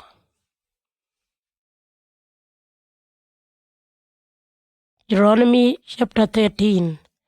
While Moses been keep on talk, might be one bala special one messenger or somebody who sabi blang dalam bad meaning, blang all a dream, he might promise him all a clever bala thing, blang make him worship part and ballroom the lot dreaming shape where no more been sabi. No matter that clever bala thing where him promise been happen, still can't take notice langa him. Yahweh the true God using by him blanga testing but blanga find out if liking him got him feeling all bad. Gotta pull Yahweh and respect and praise him langa him probably way and take notice and do everything where him and dalim blanga dum. Gotta worship only langa him and keep on pull by him. But gotta kill him dead that somebody where him sabi tell him about that meaning blang all a dream or that special and messenger where him tell him blang keep it back pun lang Yahweh open make him go free from Egypt. Yahweh been jiran working man and working girl just like a prisoner. While that kind somebody him probably no good one and him dig it away from Bulurum but Yahweh. Gotta kill him dead that somebody blanga make him free from that nukut thing. While no matter your brother or son or daughter or that wife who you like him that much or that probably good friend blanga you, they might tell him you sneaking way blanga worship at the Lord dreaming shape. The Lord dreaming where you and your grandfather mob no more been worship. But you no more listen and take notice lang him. Might be one bala countryman him keep on dalim what you planga worship at the Lord dreaming planga the Lord people where jiran kulijab langa you or the Lord where jiran long way from you. But you no more listen and take notice langa him. You gotta kill him dead and you no more listen langa him when him jingat. No more killing me. You no more feel sorry planga that nukut palawan.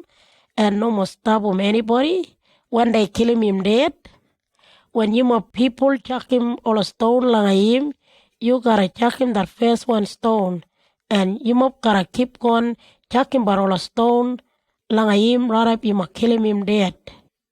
Even try dig him way from Yahweh that true God plan we.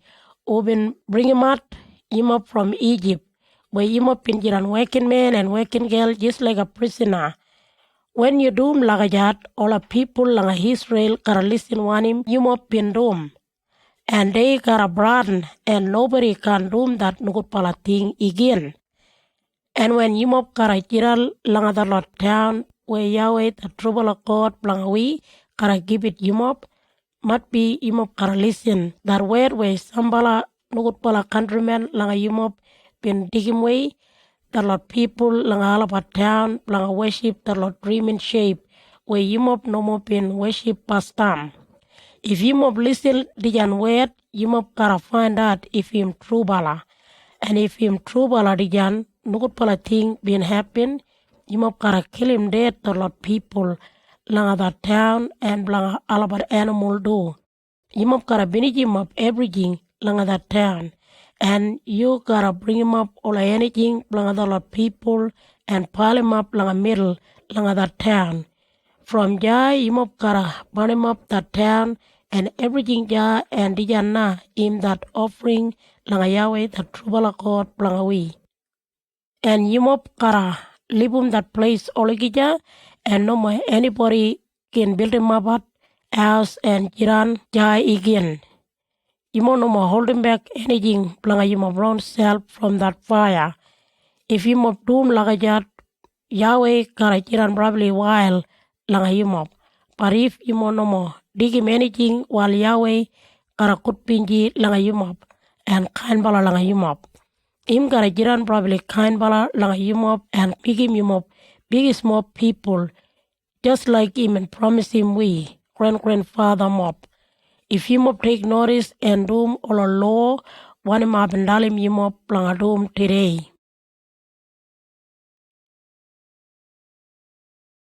Deuteronomy chapter 14. When anybody die, you know makare misal. While Moses been keep on talk lang all Israel people. Yimop na the Lord people planga Yahweh the true bala God planga we. When you must sorry planga somebody when him die, no makare misal or shave misal head just like that najalot people dumbat. Yimop planga Yahweh. Even pick him at yimop planga jiran him round one special one people. Even pick him at yimop from all the people where they jiran lang well. All a different kind of animal where the Lord Israel people can dagat.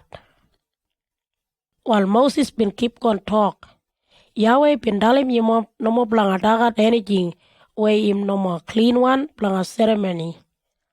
Yimop can dagat this lot animal, poligi, sheep, nanagot, deer, wild sheep, wild goat, antelope, and all animal where they got him foot just like a poligi. And where they dagat grass like all a buligi. You won't no more allow planga dagat any animal where they no more dagat grass or where they no more cutting foot like all a buligi. You won't no more allow dagat camel, rabbit or rock badger. Tumaji no matter all about dagat grass, but they no more cutting foot like buligi. But you won't no more allow planga dagat any biggie. Tumaji day no more clean bala planga ceremony. They carrying food like boligi. But they no more dagat par grass like boligi. You no more allow dagat tar animal or touch him that dead one body planga him. And you can dagat all of fish where they are carrying fin and scale.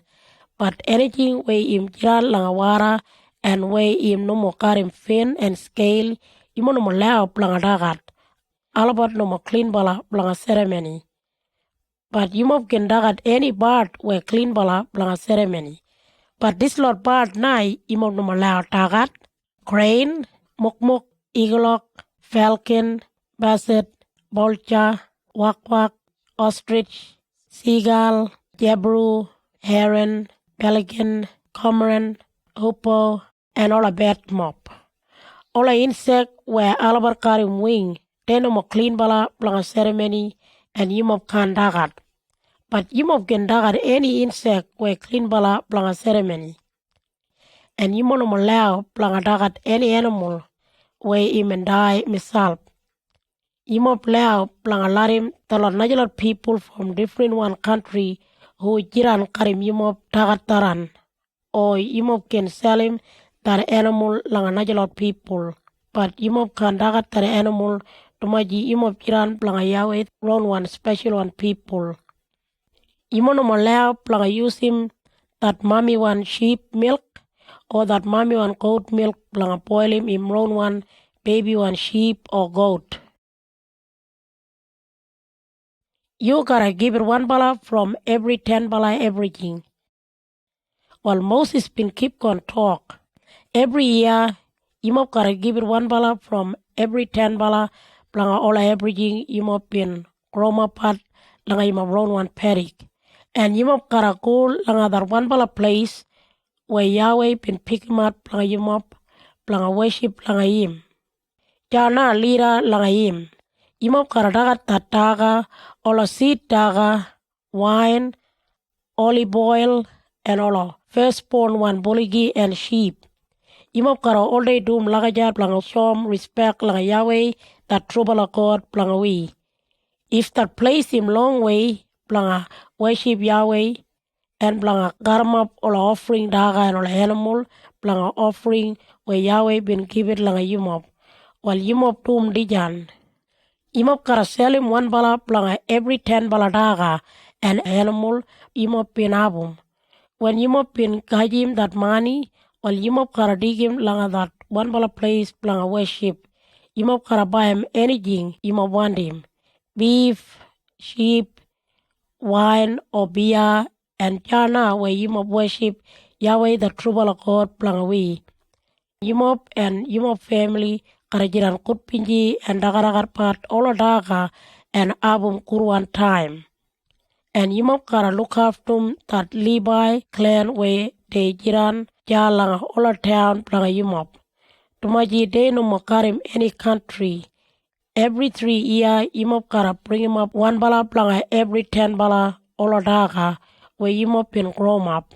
And yimop kara purum away all daga langa the lot store room jalanga yimop town. Yimop kara bring him up the lot daga langa the people langa that Levi clan. Tumaji alabat no makarim any country. And yimop kara give it langa the lot people who come from Najuan country. And all a beginning who no makarim any mommy or daddy. And the lot widow girl where they jiran ja langa all town langa yimop. Alabar kara kaman and kajim anything where they want him. If yimop doom lagajat wal Yahweh kara jiran probably kind bala langa yimop.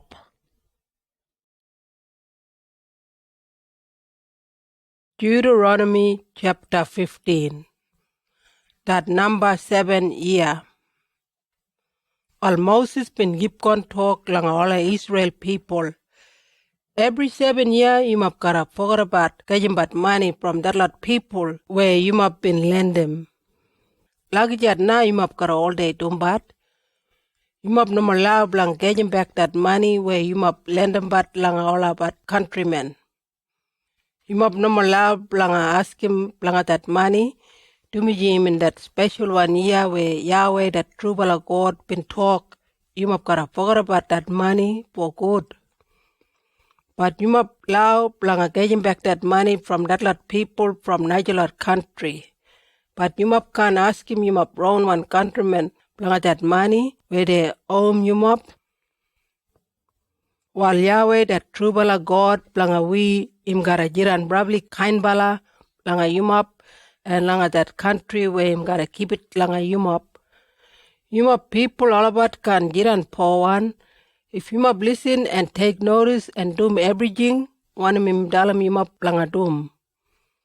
Yahweh gotta jiran probably kind bala langa you must like him promise him. While you must gotta lend him money langa that lot people from Najawan country. But you must no more ask him Najalot langa money to me you must gotta everything. You must gotta jiran boss langa every tribe, langa every country, and all about can jiran boss langa yumap. While langa any town, langa that country where Yahweh gotta keep it yumap. If you must find him any poor one countryman, while you must gotta album him, and if him want him anything from yumap, while you must can knock him back langa him. Yumap kara jiran kain bala and lend him anything him want them. Yumap nomal nakam back that lot who want them yumap langa lend him money. Dumiji yumap pin jingabat that number 7 year im kulijap and might be they can pay back that money. While yumap noma jingabat nugut pala way lagajat. If yumap noma lend him langa that lot people, they kara jingat langa Yahweh langa yumap and yumap kara jiran guilty one. While yumap kara lend him good pinji way and Yahweh kara jiran brabli kan bala langa yumap langa everything yumap tumbat. But some bala Israel people kara still jiran poor one, and if they want them anything from yumap, while yumap kara keep it kan bala way langa olabat, just like Abin dalam yumap langa dom. How langa look after but all a prisoner, working man and working girl. While Moses been keep on talk, while if yumap buy him yumap brown one countryman blanga jiran working man or working girl like a prisoner, him gotta work blanga yumap for 6 years and yumap gotta let him go him free langa that number 7 year. When yumap let him go him free, no more let him go, no more got him anything, yumap gotta give it everything kind bala way. Dumiji Yahweh been good pinji langa yumap and he been give it yumap all a sheep, seed daga and wine. Yumap jingabat na when yumap been jiran working man and working girl, just like a prisoner langa Egypt, and Yahweh been let him go yumap free, blanga daran na I give it yumap dijan law. But might be that working man or working girl were jiran like a prisoner, no more want them blanga go away to me him like him you and your family mop and one day jiran langa you mop. While you gotta dig him langa that doorway langa your own one camp, and then you gotta put him whole langa him irul, and him gotta all day jiran working man or working girl blanga you. When that time blanga you mop working man or working girl who jiran like a prisoner gotta go free, you mop no jiran no good pinji, to me him been work probably hard blanga you mop for 6 years. More hard pala langa anybody who you mop been paying money. If you mop dum lagijat, while Yahweh gotta jiran probably kind bala langa you mop langa everything you mop tumbat. All a firstborn boy one buligi and sheep. All Moses been keep on talk. Every year you mop gotta put him one side blanga Yahweh, all a firstborn boy one buligi and sheep. And you mop no more allow blanga make him that buligi work, and you mop no more karambat that wool blanga that sheep. Dumiji every year you mop and you mop family mop gotta eat him that lot firstborn boy one animal langa that place where you mop all day worship langa Yahweh. But if something wrong got him that animal, might be him got a sickness or him blind one or lame one, while you mop no more allow blanga give it blanga that sacrifice offering langa Yahweh. But langa you mop camp, you mop allow blanga eat him that animal. No matter you mop clean bala or no more clean bala blanga ceremony, just like when you mop eat him that animal, call him deer and antelope, while you mop can use him that blood blanga eat him, you mop gotta chuck him away langa ground just like that water. Deuteronomy chapter 16. That ceremony called Passover. While Moses been keep on talk langa all the Israel people. While one night langa that month called Abib, Yahweh that true bala God been bring him out, him up from Egypt. To me him and making him up free. While you map gotta show him respect langa him, when you map keep going abambat that ceremony called Passover, langa that month called Abib. You map gotta go langa that one bala place, langa worship, langa abam that special one supper, called Passover. And then you map gotta kill him one bala buligi or sheep, langa you map, langa show him respect langa Yahweh. And when you map dagat that tamba can abam any rising. Blanga 7 day na, you map gotta eat him that tamba, no more gotta any rising. Just like when you map been go away from Egypt quick pala way. Yumap gotta eat this kind damba every year and call that damba blanga hard time. Blanga album yumap think about that time yumap been come out from Egypt. That place where yumap been having hard time. And langa that lot 7 day nobody langa yumap country no more allow blanga album that rising daga. Langa all about camp. And blanga that beef part blanga that animal where yumap been kill him langa that first day while yumap gotta eat him all lot that same night again. While yumap gotta kill him all animal blanga that Passover langa that one bala place blanga worship and no more langa naja one place langa that country where Yahweh been give it yumap. And yumap gotta do Sanguran time to him that same time now when yumap been come out from Egypt. And from there yumap gotta boil him up that beef and eat him but all lot langa that one bala place langa worship. And next day yumap gotta go back langa yumap tent. While for 6 days yumap gotta eat him but that tamba no more gotta many rising. And from there langa that number 7 day yumap gotta measure him up myself langa worship langa Yahweh.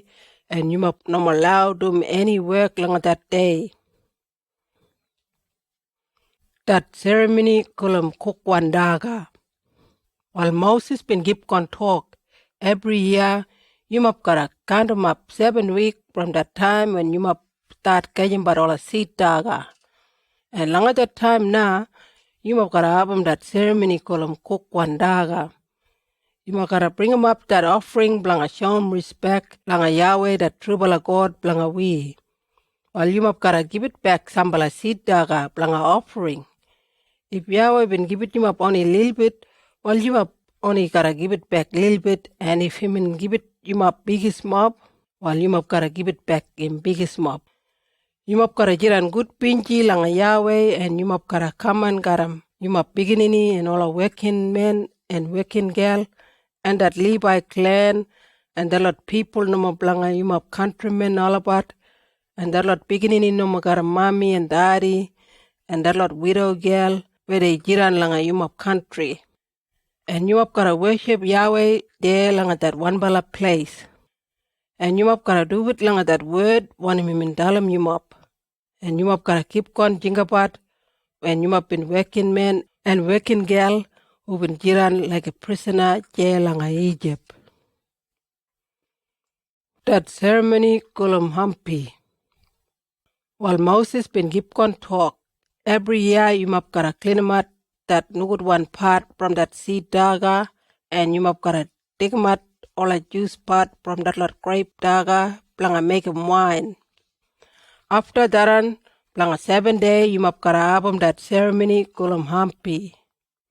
Yumap gotta jiran good pinji way na, garam yumap beginning and yumap working man and working girl all about, and that Levi clan, and that lot people from Najalot country who jiran gotta yumap, and that lot beginning who no more got a mommy or daddy, and all a widow girl langa that lot town too. Yumap gotta show him respect langa Yahweh when yumap gotta have him that ceremony kulum hampi langa 7 day langa that one bala place langa worship him. Yumap gotta jiran good pinji way to miji Yahweh na bin good pinji langa yumap, and he bin give it yumap seed daga and help him but yumap work too. And all of Israel men where they jiran langa yumap country gotta come on and worship langa Yahweh 3 times every year langa that one bala place langa worship. They gotta meet up langa that ceremony kulum Passover, that ceremony kulum Kukwandaga, and that ceremony kulum Hampi. All the men gotta bring him up present. If Yahweh been give it him up only a little bit, while you map only gotta give it back a little bit. And if you mean give it you map biggest mob, while you map gotta give it back in biggest mob. That law blang a but people right way. While Moses been keep on talk, you map gotta pick him at sambala people blang a jiran lawmen, and najalot leader mob from all a town, where Yahweh gotta give it lang a you mob. This Lord men gotta but all the people right way. They gotta call them about all the people right way, and they can't let them anybody give it all about money, sinikin way, blanga back 'em up him. Dumiji that kind na can make him that clever bala and true bala man talk liar one word. You must gotta give it all the people fair go and do 'em everything right way. Woolajim you must gotta jiran long time langa that country where Yahweh gotta give it you up.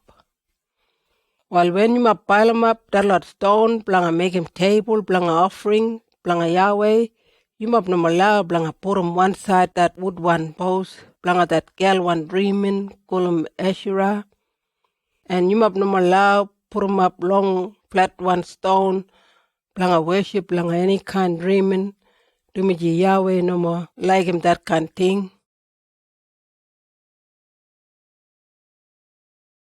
Deuteronomy chapter 17. While you want to allow sacrifice langa Yahweh, the true God, langa we, any boligi or sheep, got many sickness or anything no good arsar way langa im body.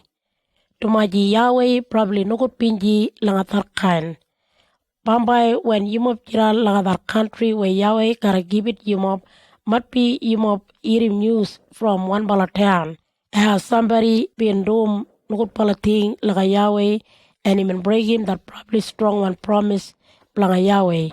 When even worship at the Lord dreaming or the sun or moon or the Lord star. While blanga tara na im no been take notice langa the law blanga Yahweh. While if you mob eating news lagajat, while you mob gotta have to find him sambala witness who been look what him been happen. If him got him only one bala witness, you mob can kill him dead. But if you mob got a sambala witness, while you mob gotta kill him dead. While you mob gotta dig him that somebody outside from the town, and you mob gotta stone him dead. And all a witness mob gotta chuck him all a stone langa that somebody passed them. And bamba all a najala people gotta stone him do. When you mob doom lagajat, while you mob gotta stop him this can no good palating. Might be all a lawman where you mob jiran can sort him at sambala trouble. Might be sambala people agamen gija from stealing by anything, or when one bala kill him najawan, or when sambala people reckon somebody been wanting bedroom but najawan man. But him reckon him no been bedroom but him. Him just happen lagajat na. When this kind of thing happen, you mob gotta go langa that one bala place where Yahweh been picking him up langa worship. And janai you mob gotta tell him you mob trouble langa that lot Levi ceremony man and langa that high bala lawman where him jiran ja. And let him the Lord sort him out the trouble. The Lord gotta tell him you mob want him right and you mob gotta do want him the Lord tell him you mob langa doom. No more answering back langa that high bala lawman and the Lord ceremony man. You mob gotta do everything. Want him the Lord tell him you mob langa doom. If anybody no more take notice langa that high bala lawman or the Lord ceremony man, while him gotta love to die. Lagajat na you mob kin dig him way all on one thing langa Israel. When everybody gotta listen langa current thing, while they gotta broad na and no more anybody gotta answer back again. Everything that king gotta sabi. While Moses been keep on talk, bampai na when you mob jira langa that country where Yahweh gotta give it you mob, while you mob gotta talk.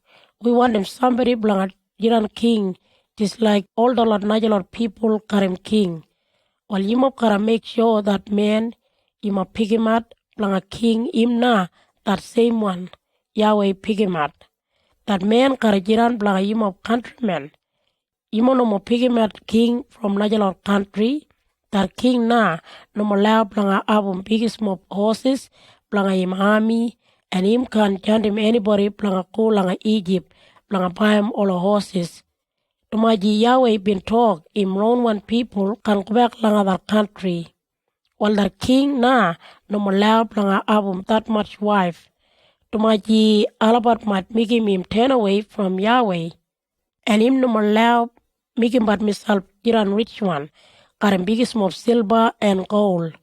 When that man jiran king, him gotta ask him but the Lord Levi ceremony man, blanga migim najuan book, karim the Lord law, blanga Yahweh, same like that book they look after bat. And that king na kara album that book, and him kara all day reading bat. Ulijim him kara album respect blanga Yahweh and take notice and do it properly way, langa the Lord law. While when that king doom lagajat, him can reckon misal jiran mobera langa him, countrymen, him gotta keep going doom bar one in the Lord law, blanga Yahweh talk blanga him. When him doom lagajat, him gotta jiran king blanga long time, and all beginning blanga him gotta jiran boss one blanga that country long time do. Deuteronomy chapter 18. Ola daga and close blanga ola ceremony man. While Moses been keep on talk, langa the Lord Israel people. You must sabi, Yahweh the trouble of God been picking up the Levi clan. Blanga jiran special on people and blanga jiran all ceremony men do, blanga him. And you must sabi, Yahweh been dalim alabat take an album any country langa Israel like Yimob Najalor clan.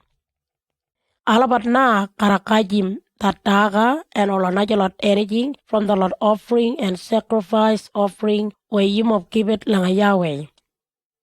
While anytime Yimob kara kill him that buligi or sheep blanga that sacrifice offering, Yimob kara give it that shoulder part, that tubala jaw part, and that binji part langa the Lord ceremony man. And when Yimob kara bring him up the Lord Najalot offering, Yimob kara give it langa alabat little bit na from all seed daga and wine and olive oil and wool. Yahweh been picking up that clan blanga Levi from all Yimob Najalot clan blanga jiran ceremony man blanga him. And today alabat beginning Yimob kara keep on dumbar all this Lord work. While if any man from that Levi clan want him come on langa that worship place blanga Yahweh blanga work blanga him, while they can come on from any town langa Israel langa that worship place blanga work blanga him. Alabar kara work ya just like the Lord Najalot Levi ceremony man. And alabar kara abum that same kind daga ulijim Najalot ceremony man ja. Alabar kin kibum the Lord thing where alabar family mob jandim blang alabar. No more dumbat or no pala thing. While Moses been keep on talk, when Yimob kara jiral lang other country where Yahweh kara give it lang Yimob, while Yimob no more lao blang dumbat or probably no good pala thing, well a Najalot people all they dumbat. Yimob no more lao blang sacrifice Yimob beginning lang a fire lang other table, blang sacrifice offering lang other Lord dreaming. And Yimob no more lao blang dumbat clever pala thing, blang find out what him gonna happen lang Yimob pambai.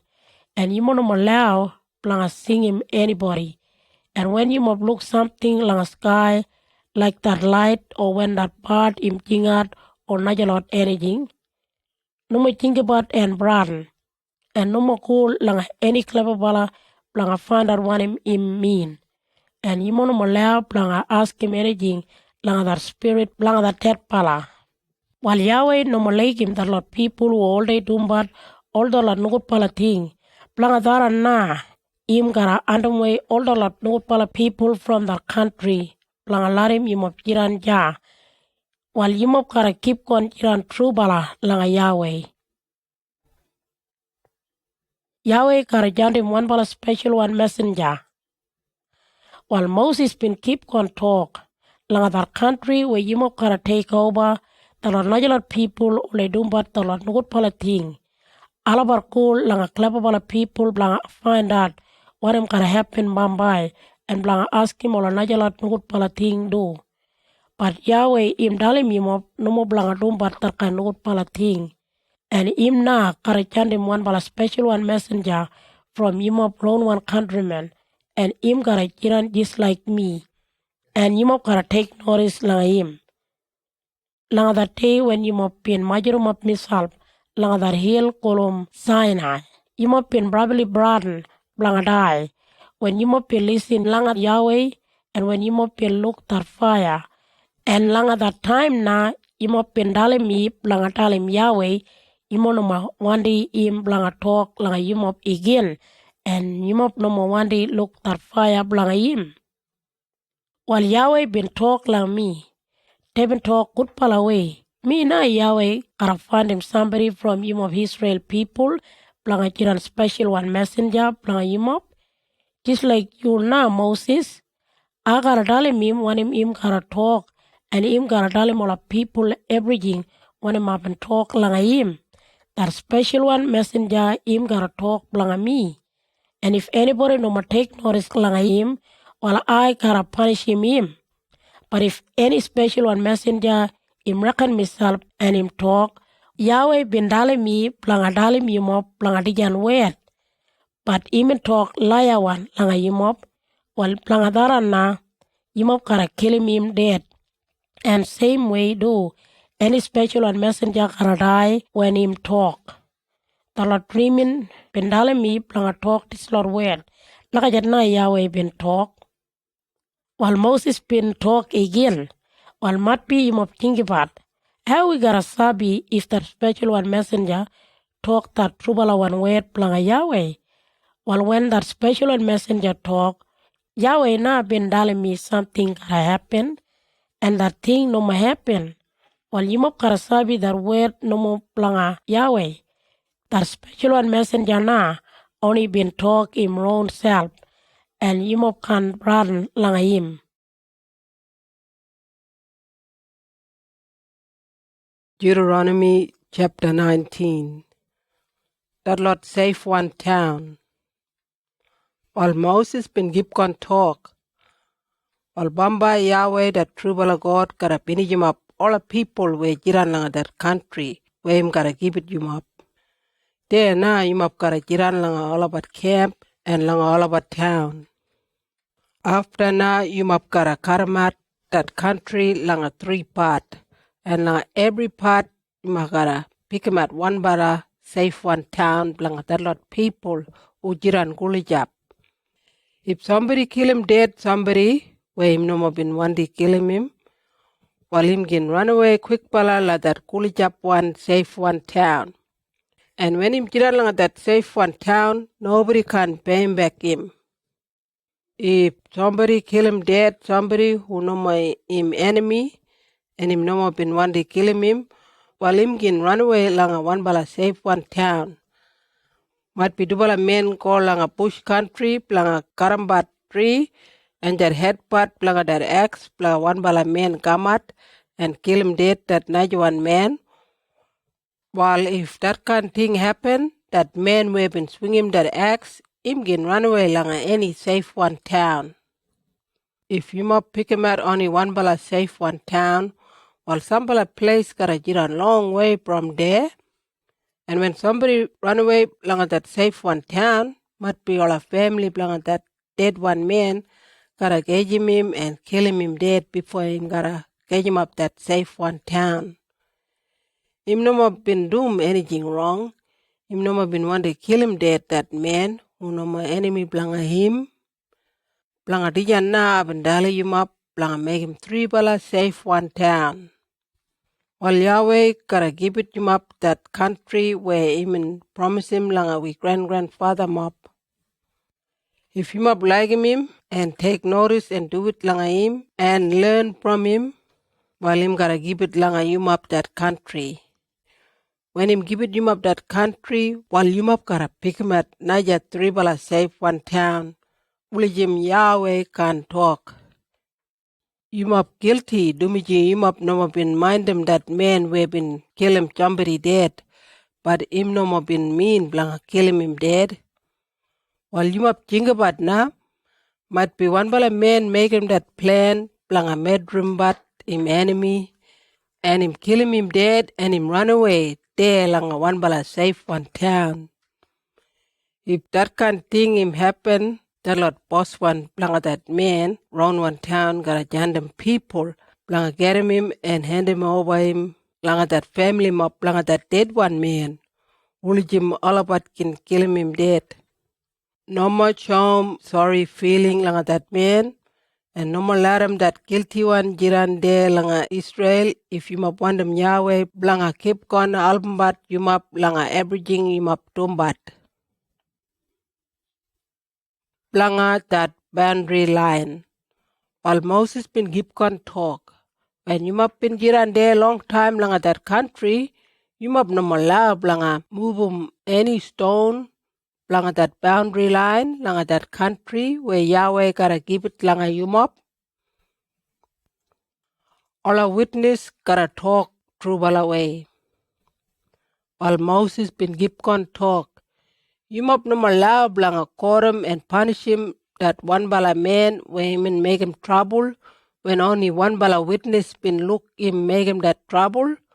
Tumichi you mop gotta have him two bala or more witness who been look langa him when him doom that thing.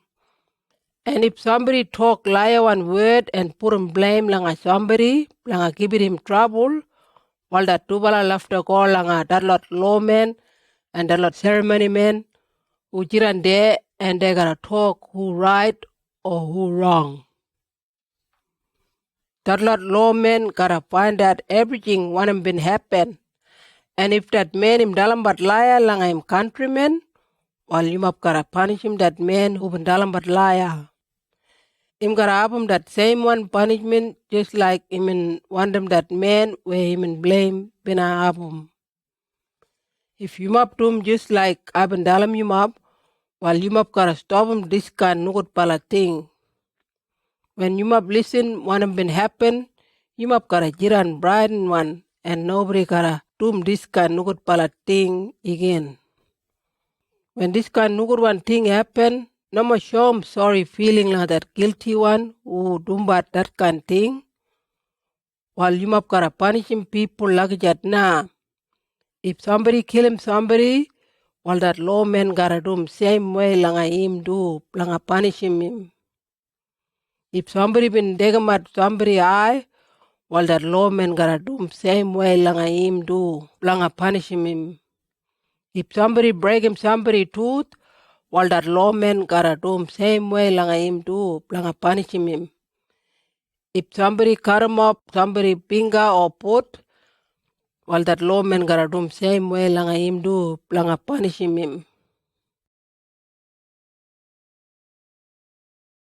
Deuteronomy chapter 20. That lot law langa war. While Moses been keep on talk, while when you map gotta go blanga fight, you map no more pride and blanga that lot enemy.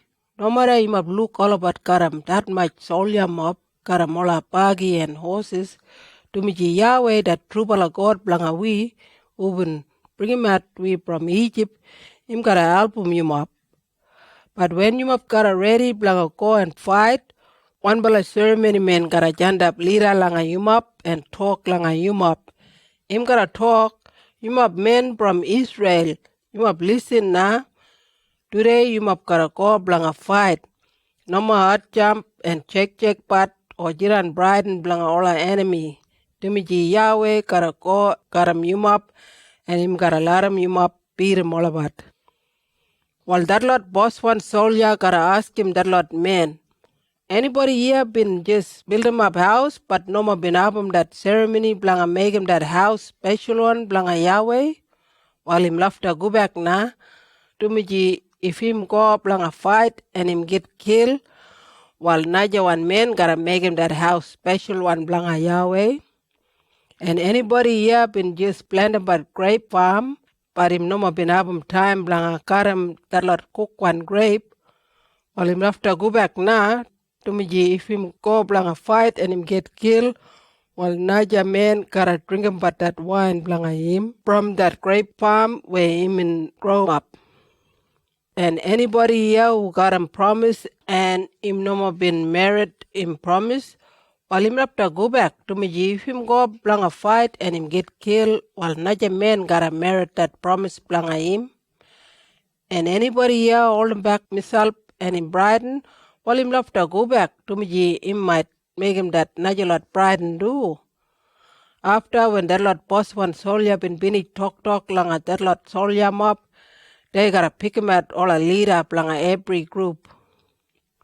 And when you map gotta go, blanga fight, langa one bala town, past time you map gotta ask him about that lot people if they want to give up and no more fight.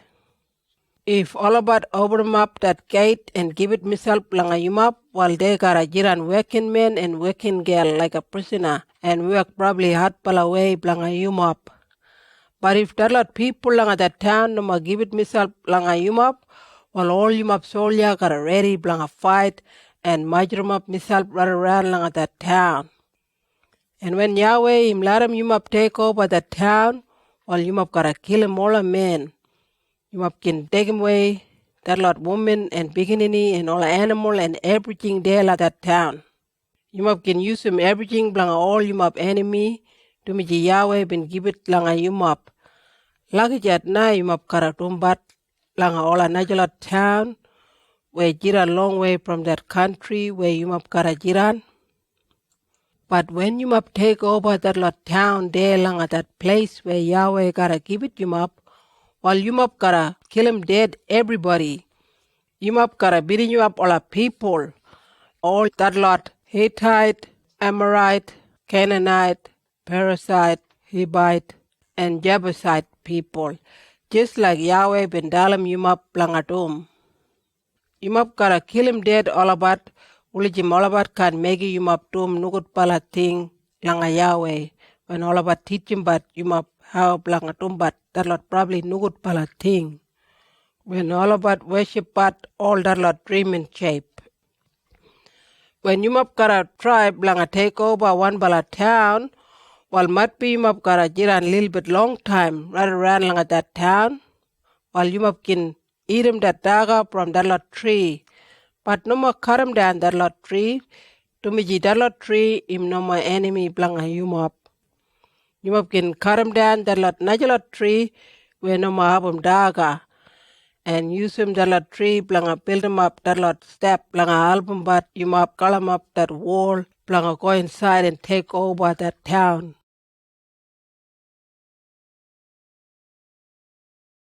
Deuteronomy chapter 21. When nobody no more sabi uben kill him that dead one man. While Moses been keep on talk. While you might think about now, if somebody find him dead one body langa that bush country where Yahweh the trouble of God gotta give it langa him up, and nobody no more sabi uben kill him that dead one man, while you might boss one and lawman gotta go and find that Ujan town kulijab langa that dead one body. And that lot boss one day langa that college up one town, langa that dead one body, they gotta get him one bala young one cow that no more been doing any work. And they gotta dig him langa good one place college up langa that spring water where him run down and him no more dry up. And when nobody been work langa grow up anything. And there now you must gotta break him neck. And that lot ceremony men from that Levi clan gotta go there do. To me, they gotta sort him at that law when somebody been killing but anybody. While Yahweh the trouble of God blanga we been pick him at alabat blanga siran ceremony men blanga him. And alabat gotta dalam but you up all a good pala thing where Yahweh gotta do but blanga you up. And all that lot boss one from that town gulijap langa that place where they been find him that dead one body. While they gotta wash him all about binga langa water on top langa that cow. And they gotta talk. Malabat no more been kill him that somebody. And Malabat no more sabi uben doom daran. You na Yahweh been making Malabat Israel people go free from Egypt. While you let them go Malabat free from the Janugut pala thing where somebody been kill him dead that good pala one. To me Malabat no more been doom. You no more talk Malabat guilty one. When you mop doom lajikat, you mop doom but one Yahweh want them you mop langa doom, and nobody can put him blame langa you mop blanga kill him dead that somebody. That law blanga gal one prisoner blanga war. While Moses been keep on talk, while when Yahweh gotta let him you mop beat him that lot larger lot people langa war, and you mop get him that lot prisoner. And one bala blanga you map look one bala puri one young girl lang alabat and him want to marry that girl. Well, that man gotta take him that girl langa him camp where that girl gotta shave him head and cut him fingernail and change him clothes.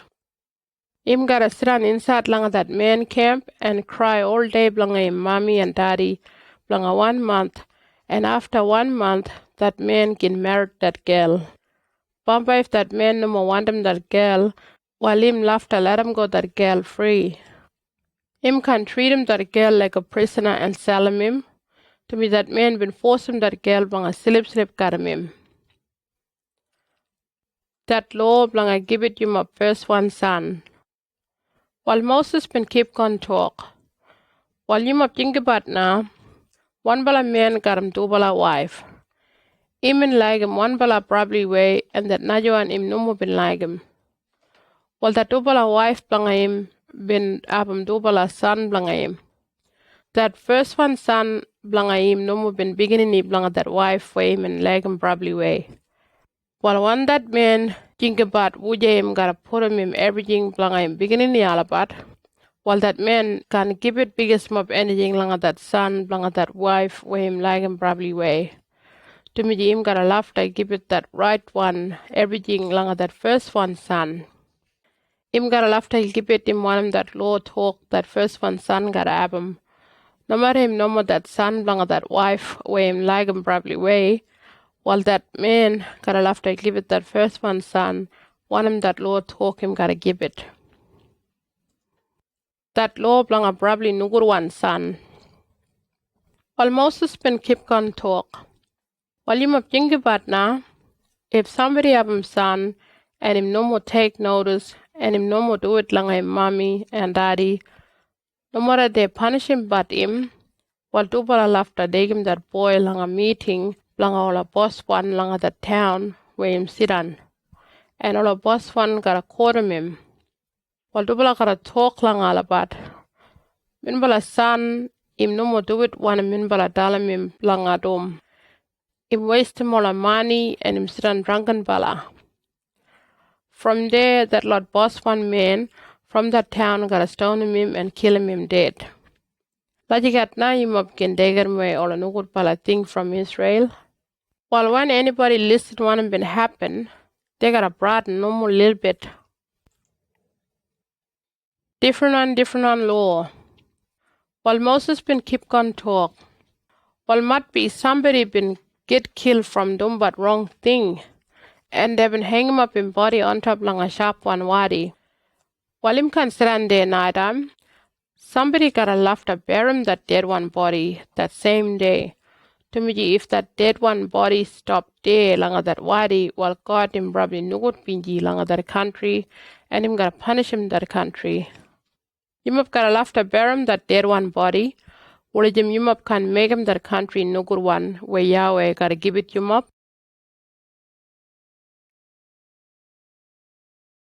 Deuteronomy chapter 22. While Moses been keep on talk. Alright. If somebody blanga you up look that bullocky or sheep, blanga him countrymen been walk away, while that somebody can reckon him no more been look that animal. Him gotta get him and dig back him langa him round one boss.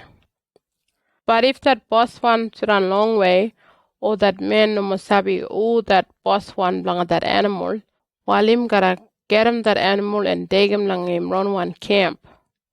And when that boss one gotta come on and look about blanga that animal, while that somebody gotta give it back that animal langa him. While you might gotta do him same way if you might find him donkey or might be a little bit close or anything more. You might gotta give it back langa you might countrymen anything where you might been find them. If donkey or bullocky blanga you might countrymen buldan and you might sabi taran, while you might can reckon you might no more been look taran. You might gotta album him blanga make him that animal stand up himself again. While girl can wear him on clothes blanga man, and man can wear him on clothes blanga girl.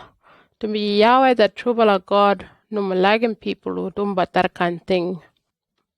While you might think about now, if you might find a mummy and bird, jiran but langa him egg, or him little one baby langa that nest, langa tree, or langa ground, while you map can get him that mommy one bird. You map can get him that little one bird or egg, but you map gotta let him go that mommy one bird. Only them you map can sit on good way a little bit long time, got him you map good one life. While you map think about now, when you map build him up stone one house, got him flat one roof, make sure you map put him strong one wall all around on top, only them you map gonna have him trouble if somebody fall down from that roof and kill himself dead. While you map can grow up different one seed daga along a same one paddock where you map grow up grape tree. Well, if you map dum like that, you map can eat him that grape daga or that lot seed daga. While you map can get him that bullocky and donkey and time up to bola midimit blanga turn him that ground. And you map can wear him on clothes when they use some cotton and wool midimit. While you map gotta use some material like little one tail, langa that forbala corner langa you clothes. That lot law langa siran midimit. While Moses been keep gon talk. While you map think about. Might be one bala man been married langa one bala girl. And after him and think about him no more want him that girl na. And him dalam liar one story blanga that girl. Him reckon that girl been slip got him naja one man before Dubala been get married. While if him happen like that mommy and daddy blanga that girl gotta get him that marriage sheet where him have him blood. They gotta show him or lead him up there, gin langa alabat town, and they gotta sabi and look that blood langa that marriage sheet, and they gotta sabi that girl no more been slip got him any man before Dubala been married. That daddy blanga that girl gotta talk langa alabat. Aben give it mandora langa dijan man blanga married langa him na. And him no more wanda him na. Najing. Him in dalam bat laya one story blanga him. And him in talk blanga that girl. Mat bin aja man bin silip karam him before min bala been married. But iya agaram proof blanga mandora him no more bin silip bat karam naja one man. Look langa dijan blood langa dijan marriage sheet. Well, that lot lead him up from that town gotta get him that husband and belt him now.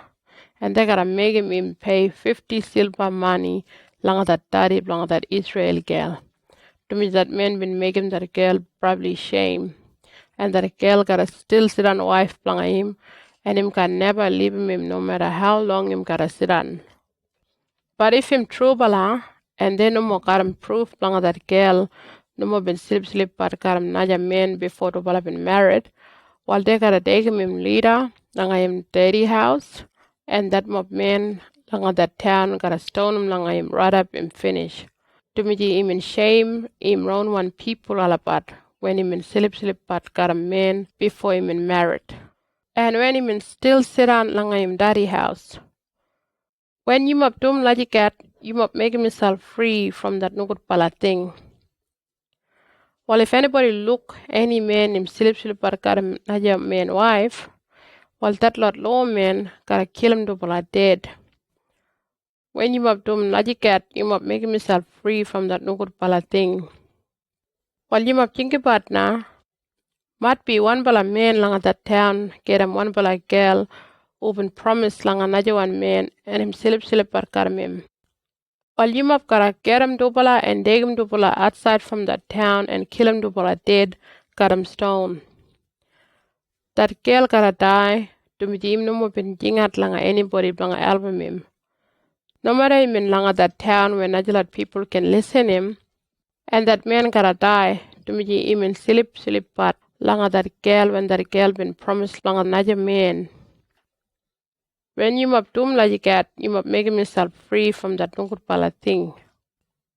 While you must think about now, might be one bala man long way from town, and enforce him one bala girl banga slip karam him. And him in promise banga naja man. While only that man they gotta kill him dead, but no more anything gotta happen langa that girl. Tumaji him no more been dum no good pala thing. While him just like when one bala man murder him naja man. While that man been forcing that girl blang a slip got him long way from town, and that girl might be been jingat, but nobody been there blang a album him. While you might think about now, might be one bala man been get him one bala girl, or no more been promised blang a anybody, and him been force him that girl blang a slip but got him. While him got a laughter pay that girl daddy 50 silver one money, and him got a dig him that girl blang a him wife. To me him and force him blang a slip got him. While him can never leave him no matter how long him gotta sit on. While no more any man can shame long him daddy, to me him and slip but got him that lot wife blang a him daddy.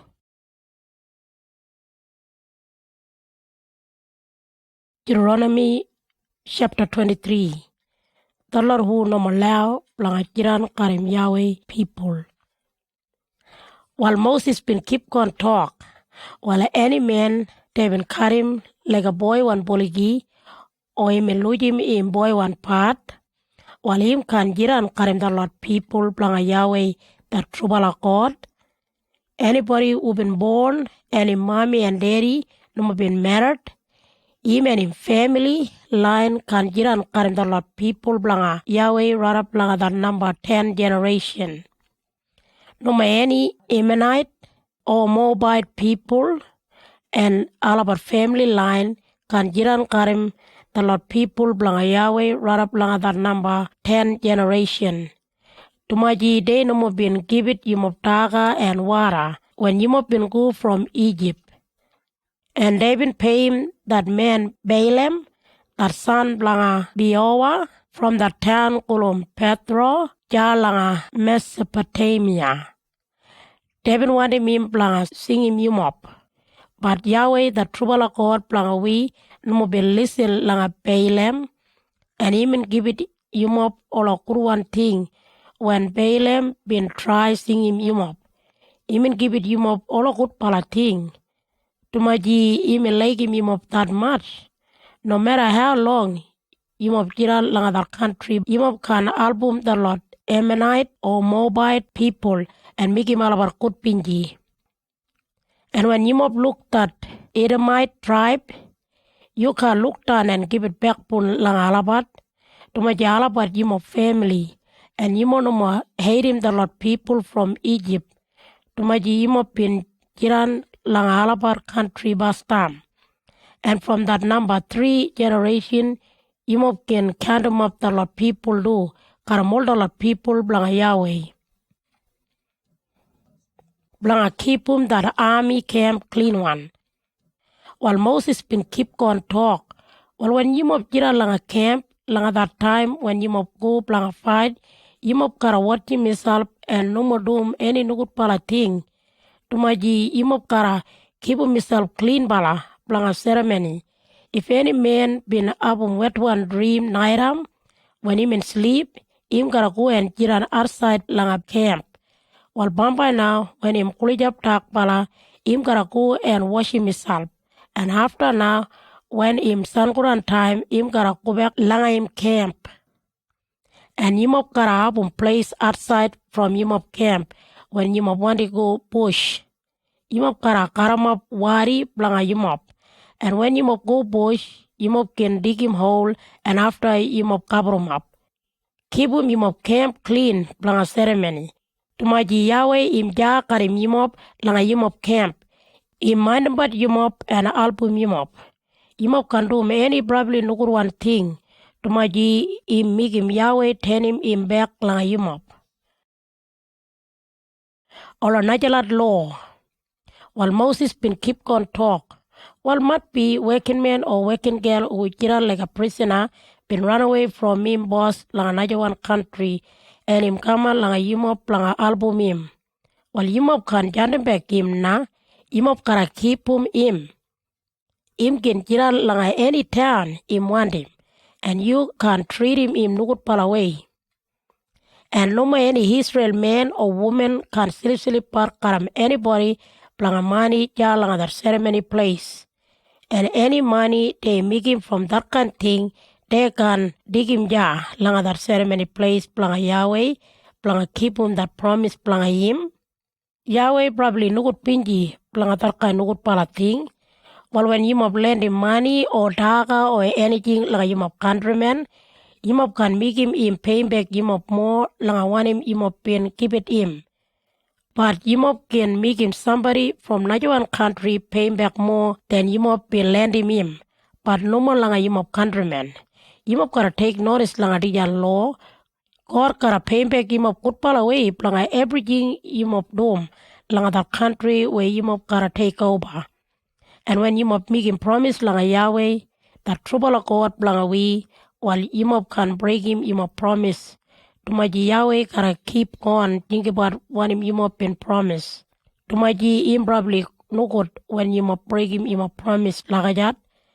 And him more better, you mob no more make him promise like God. But when you mob make him promise now, you mob gotta keep him that promise. And when you mob walk like somebody grape farm, you mob can dagar all the lot daga you mob want him. But you mob can take him away any daga from that lot grape tree like a billy can. When you mob walk like somebody garden where they grow up seed daga, well you mob can break him all the lot daga cut him you mob finger, but you mob can cut him any daga, cut him that crooked one knife.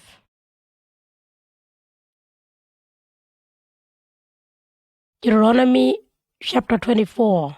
When somebody underway him wife and him married another one man. While Moses been keep on talk, while you mob think about, might be one bala man him married lang a one bala girl.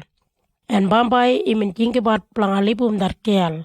Tumaji him no mo been make him good pinji. While him kara radam dan lera na plang libum that girl.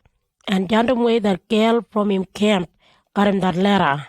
And Bambai na might be that girl married lang another man. While might be that man think about plangalibum that girl. While him got around that letter na plangalibum that girl. And gentleman that girl from him camp. Or might be that number 2 husband been die. While that first one husband plang that girl can marry lang that girl again. Tumaji him sleep karam that another one husband. If he married lang that girl again, him no mo kurwan lang Yahweh that trubala God. You mob can do that probably no good palating like that country where Yahweh gotta give it like you mob. Different one law. While Moses been keep on talk. While if one bala man him just get married, him can straight away go like that army camp or do any kind work like a capman. They gotta let him go free for 1 year. Ulijim him gotta wait about lang him camp and make him wife good pinji. When you mob lend him anything lang anybody, you mob can dig him and hold him grinding stone. Rather him paying back you mob. Tumaji him use him daran planga. Grinding but seed, daga planga make him daga planga him family. Well if any Israel man grab him and dig him away him countrymen from him family mob, and make him kiran like a prisoner, planga hard work, planga him, or sell him by him. While him no good lagajat, you mob got to finish him up that man.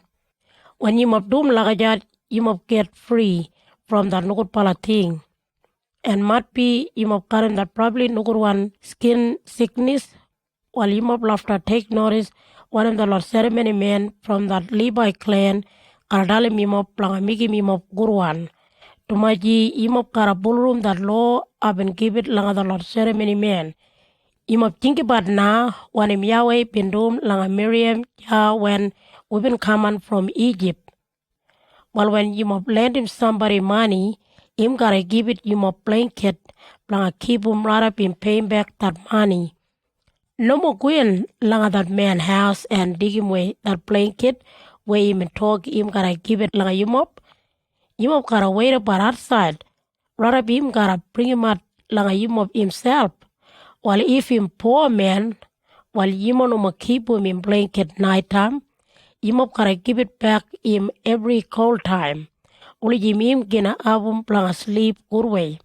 While him gotta get unhappy, and Yahweh gotta good pinji like you mob. While you mob can't treat him anybody who get poor one good pal away. When all about work planga you mob. no matter in blanga yimop Israel tribe or from Najawan country, ujiran ja karim yimop. Every day before that sunguran yimop kara pay him in blanga that work. Him want him that money, tumaji him in wherever blanga kajim. If you no more give it langa him, while him kara jingar hat pala langa Yahweh, and yimop kara jiran guilty blanga taran, yimop can kill him that mommy or daddy blanga that nukut pala thing, where him beginning bindum, and yimop can kill him that beginning blanga that nukut pala thing, where mommy and daddy bindum.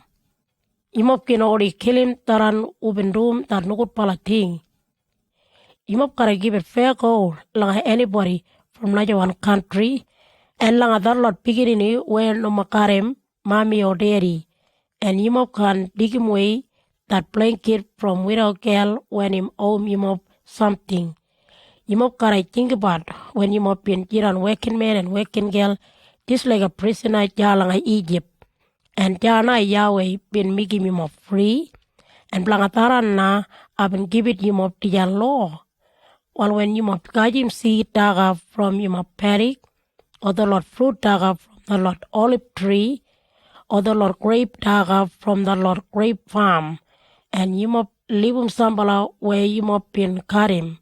Yimop kan kubek na planga kajim, tumiji the Lord daga karajiran planga the Lord from Najawan country. And planga the Lord pigirini unu makarim mami or daddy, and planga la widow girl. When yimop dum lagajat na Yahweh karajiran probably kind bala langa yimop. Yimop karajing about when yimop been jiran working man and working girl, just like a prisoner jalanga Egypt. And blangataran na I've been given yimop the law.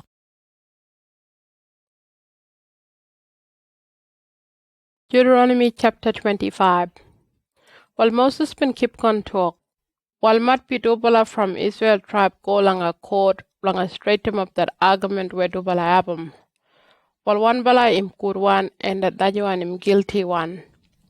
If that judge talk, they gotta belt him that guilty one man, that judge gotta make him let on face down and belt him gotta whip. That number blanga that whip mark gotta sit on that right number blanga that nukut pala thing where him in dombat. But be they gotta give it him 40 whip mark. Jaldo na. Yimop can give it over 40. Tumiji yimop might make him probably shame leader langa yimop. And when yimop use him buligi blanga digamat that skin part from that seed daga, yimop can time up that mouse blanga him. Tumiji im got him that right blanga eat him that seed daga do. One blanga do when somebody braja die. While Moses been keep on talk, while mat be dubala braja kija jiran langa one bala farm mijimit and one bala die, and him no more got him any son. While that wife blanga that dead bala man can marry langa naja man from naja family, that braja blanga that dead bala man him gotta marry that girl. And when dubala find him that first one son, while him gotta son blanga that dead bala man, and him gotta have him in family line, keep going all the way there langa Israel. But if that braja no more want to marry langa him dead bala braja wife, well that girl gotta go langa that lot leader up langa that town and dalamalabat. One husband braja no more been want to do it. Him just rubbish him in braja and him no more want to give it in family line here langa all the Israel people. Well that lot leader up gotta give it order langa that man blanga common. And they gotta talk langa him.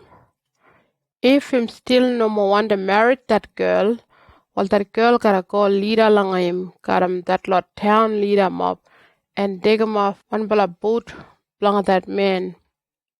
And after that girl gotta chuck him spit langa him face and talk. This kind of thing na can happen langa that kind man who no more make him family line langa him braja. While all the Israel people gotta call him in family. That family blanga that man where him dead bala braja wife been dig him out in boot. Najalat law.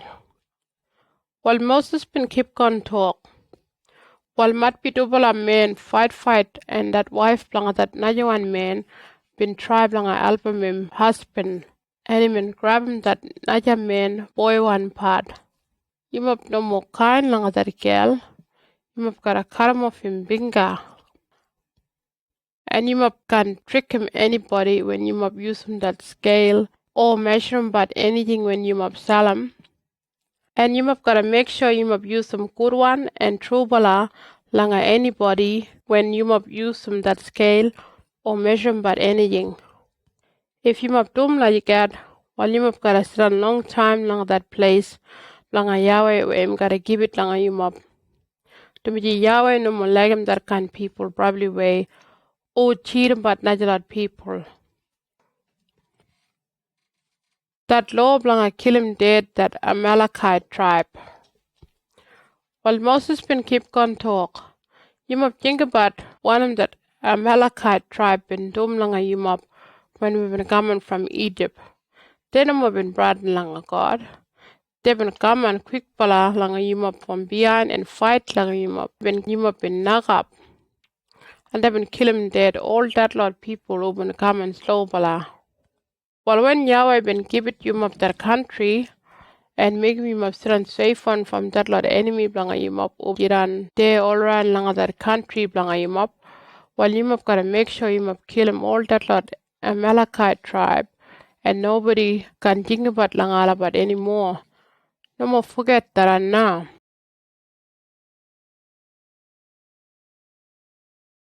Deuteronomy chapter 26. Law blanga first one cook one daga.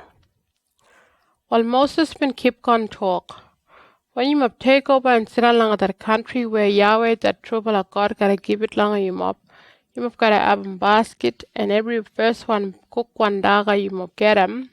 You must gotta put 'em along that basket and you must gotta take 'em along that place where you must gotta worship. You must gotta go along that boss one ceremony man along that time and dalam him. I want them dalam Yahweh aben gaman langa dijan country and mina sidan langa dijan country where him promise him langa we grandfather mob langa give it we.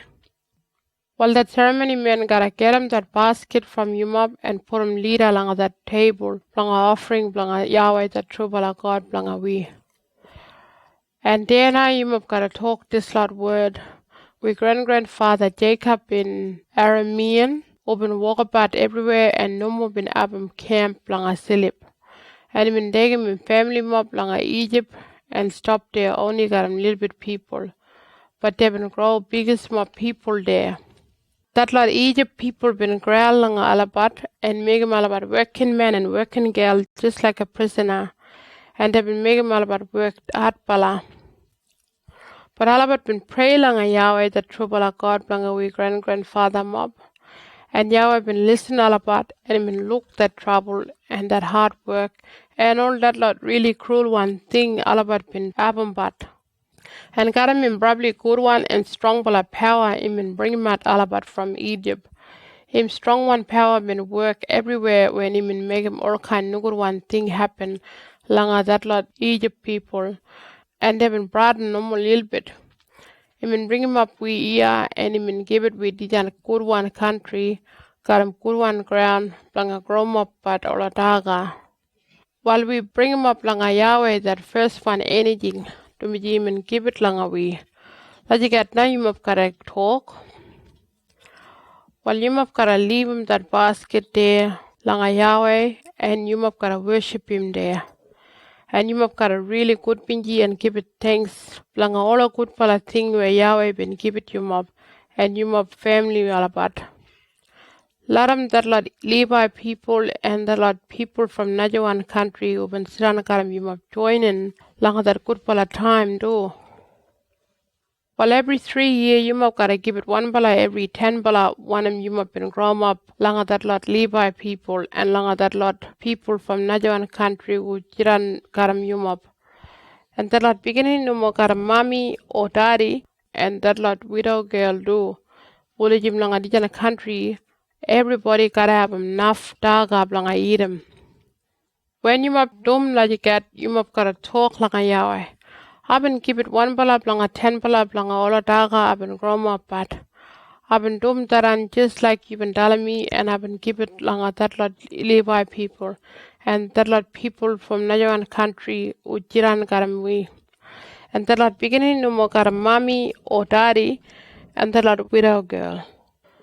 I no more bit forget anything you been telling me langa dijan law. And I have been eating many daga from that one bala thing long every 10 bala thing where I've been give it langa you when I've been good pinji to me somebody been die. I have been taking any daga from that on outside from my house when I've been sitting no more clean bala blanga ceremony. And I have been taking any daga from that on blanga funeral ceremony blanga any dead bala people. Yahweh, I've been doing everything you've been telling me, blanga dome, blanga that offering. Well, you gotta look down from that Holy One camp, blanga you, blanga heaven, and make him your own one. Israel people probably could be ye. And you gotta make him all this lot of country where you've been give it, malabat, probably good one, got him good one ground, blanga groma, paroladaga. Like you've been promised, blanga malabat, grandfather mob. Like you got now, you gotta talk. Round one people blanga Yahweh. Well, Moses been keep on talk. Well, today now, Yahweh the trouble of God blanga we been dalam yuma blanga take notice and do it blanga all that lot law blanga him. Well, yuma gotta take notice and do it blanga all that lot law, probably trouble away, gotta all yuma heart. Well, today now, yuma been talk Yahweh him now that probably one God blanga we. And you have been promised, blanga take notice and do it blanga him, and keep him that law blanga him, and blanga do everything where him and dalam you up. Yahweh been making promise past time garam you up, blanga make him up him round one people alabat, and today na him and keep him that promise blanga him up, and him dalam you up blanga do it, blanga all that law blanga him. While him gotta make him up have more power from Najalot people, where him and make him. Halabar kara praise him but and respect langa yumab. Yumab kara jiran round one people na langa Yahweh just like him in promise. Lachigat na Moses been talk.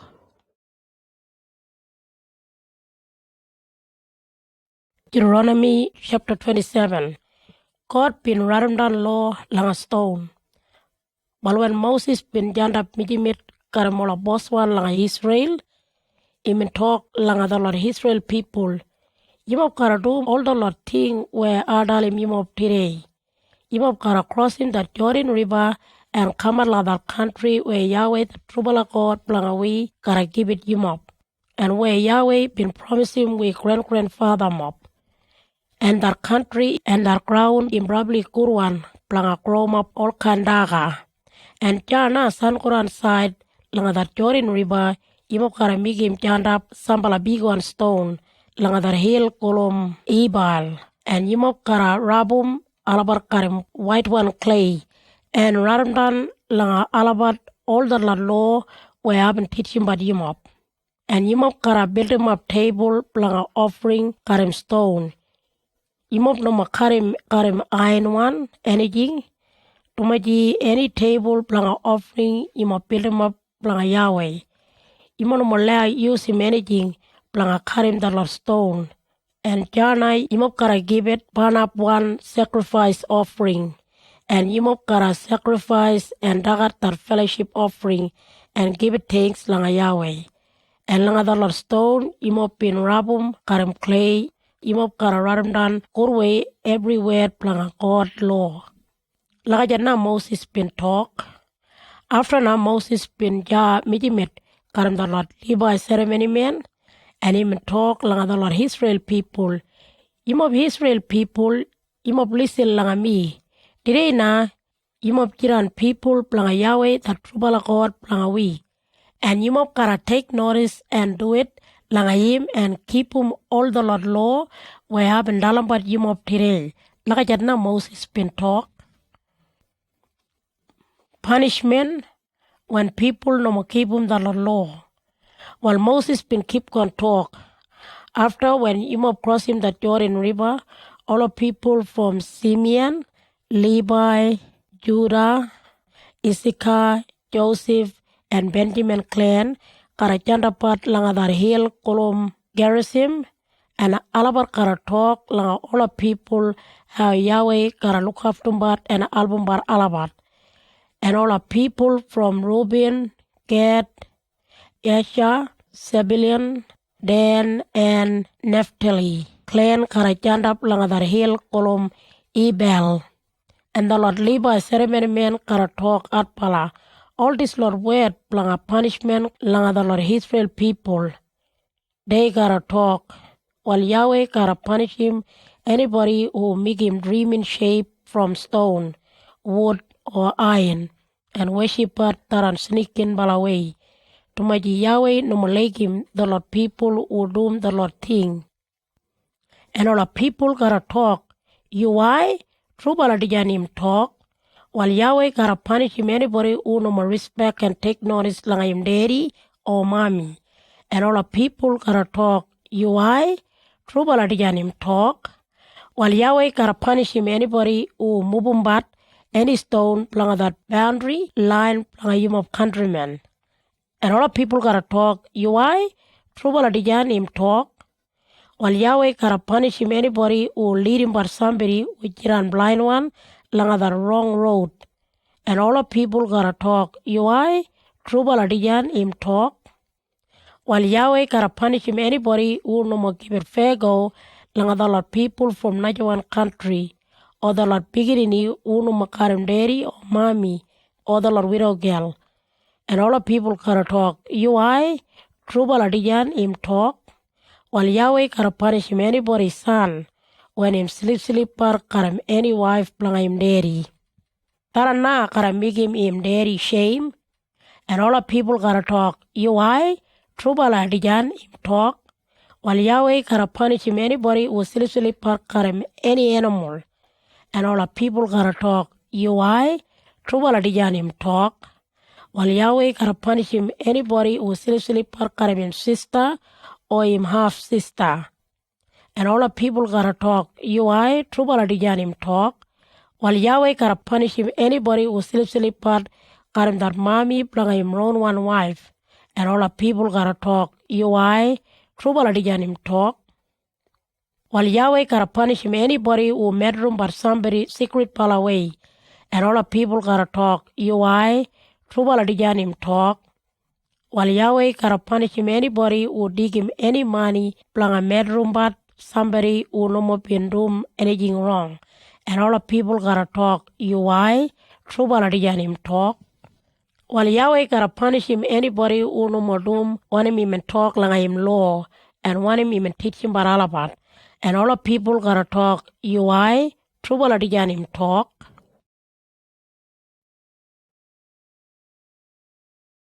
Deuteronomy chapter 28. When people keep him the Lord law. While Moses been keep on talk. If you mob take notice and do it like Yahweh that trouble accord planga we and believe probably way and keep him all law planga him where I've been give it him of today. While him gotta make him of abu more power from all the people langa najalar country. Him of gotta do it langa all law from Yahweh. And him gotta do all this Lord probably good pala thing planga him up. While Yahweh gotta make him all probably good pala thing come on langa him up town and farm. And Yahweh gotta give it him up big mob beginning and big mob seed daga and big mob bulgi and sheep. And Yahweh gotta give it him up that much good one seed daga and all a daga where him up make him ready bala planga dagat. And Yahweh gotta make him all probably good pala thing come along everything where him up all day dumbat. And Yahweh gotta beat him the Lord enemy when they fight langa him up. They gotta come along him up one way, but they gotta run away everywhere. And Yahweh gotta make him all probably good pala thing come along him up when him up work will him up gotta fill him up the Lord's store house karam lora daga. And him gotta make him all probably good pala thing come along him up langa that country where him gotta give it him up. If him up do it langa Yahweh and do everything want him up langa doom, while him gotta make him up him own one people like him and promise. And all the people langa every country gotta look Yahweh been picking him up langa making him up him own one people. And all about gotta brother langa him up. While Yahweh gotta give it him a lot of beginning, a lot of bulgi, a lot of seed daga langadar country where him and promise, him gotta give it with grandfather mop. Him gotta jant him rain langadar right one time from him rich one store house langa top, and him gotta album him up langa room that work langa him up. Only him up can lend him money langadar lot najalot tribe. But Yimop can ask him Najalot Planga money to Maji Yimop Kara album that much everything. While Yahweh can make him Yimop leader Planga all Najalot country, and Yimop can ballroom but any Najalot country. Yimop Kara all day album plenty bala thing, and Yimop Kara take notice and do it Langadalot law where Yahweh want him Yimop Planga dome. But Yimop no more stop doom but this lot law or worship and ballroom any kind dreaming shape. What am gonna happen when people no more keep that law, while Moses been keep going talk. But if Yimop no more take notice and do it like Yahweh, and no more believe like him probably way and keep him all the Lord law, he mean give it Yimop today, while all the nugut palating karakaman like Yimop, while Yahweh karadum nugut palating like all the town and farm like Yimop. And Yahweh karadum nugut palating like Yimop seed daga, and all the daga Yimop make him from that lot. And Yahweh kara only give it Yimop little bit beginning, a little bit daga, a little bit bulgi and sheep. And Yahweh karadum nugut palating like everything where Yimop tumbat. If Yimop give it back put like Yahweh, while him kara chant him nugut palating like Yimop, and him kara mix him up Yimop mind, and chant him plenty bala trouble like Yimop. And probably quick pala him gotta finish him up. And Yahweh gotta chant him more and more sickness like him up. Rather nobody can get out like that country where him up gotta take over. While Yahweh gotta chant him all a strong bala sickness like him up gotta swallow up and burn everywhere. And him gotta chant him hot one wind and moldy one thing, blanga kill him all a seed daga blanga him up. And all the lot probably nugut palating karakira langa Yimop rarap Yimop karadai. And no any rain karabulda langa Yimop. And that crown planga Yimop karakiran really hard one, just like iron one. Yahweh karachandim only dust and no any rain, nothing. And him karabirij him up Yimop. And Yahweh karalarim the Lord enemy beat him Yimop. And Yimop karafight langa alabat from one way, but Yimop gotta run away from Alabat everywhere. All the Lord people Langadijan well gotta probably run when Alabat gotta look when it been happen like Yimop. When Yimop die, all a bird and all a wild one animal gotta come and tagaragat Yimop body. And nobody gotta jiran ja plangantum way Alabat. And Yahweh gotta jan them boil langa Yimop, like him and doom langa the Lord Egypt people. Him gotta make him Yimop body break, got him sore. And Yimop sore gotta album hard one top, and Yimop gotta jiran really itchy one. But no more any medicine gotta make him Yimop better. And Yahweh gotta make him Yimop, no more sabi want him Yimop tumbat. And him gotta make him Yimop blind one, and him gotta make him Yimop probably cranky bala. And Yimop gotta walk around daytime just like that blind one man. And Yimop can find him way plangako, and Yimop can do anything kurwe. All the time, all the enemy gotta give it Yimop hard time, and steal him all everything from Yimop. And nobody can album Yimop. Well, Yimop gotta album promise, but not one man gotta marry that girl. Yimop gotta build him up house, but Yimop can stop ya to make not one man gotta take over that house. Yimop gotta make him biggest one paddock, plant chroma for a grape tree, but Yimop can dagat the Lord grape. To my one man gotta take over that paddock, plant Yimop buligi. The Lord enemy gotta kill him all about plant dagat. And Yimop can dagat that beef. They gotta dig him away, Yimop donkey, when Yimop look about alabat. But they can give it back langa Yimop. They gotta dig him away, Yimop sheep, and nobody can album Yimop. They gotta dig him away langa najawan country all you of son and daughter, and they gotta make him alabat jiral like a prisoner. Yimop gotta look talot tomb, tara langa yimop ron one eye. Every day yimop gotta keep on watching but langa yimop beginning, and yimop gotta him eye probably way from darana. But talot beginning can come back. Talot people from najawan country gotta dig him way. Talot seed daga where yimop been hard work and grow up. While yimop can kajim anything. Talot people probably cruel bala and alabar kara all they treat him yimop pokut pala way. And yimop kara abum probably hard time. And darana kara miki yimop nomasabi one yimop tumbat. And Yahweh kara kabrum up yimop tubala lake karam saw ulijim yimop can get better. And yimop kara abum lot of pain from that much sore where kara kabrum up yimop head right up like yimop foot.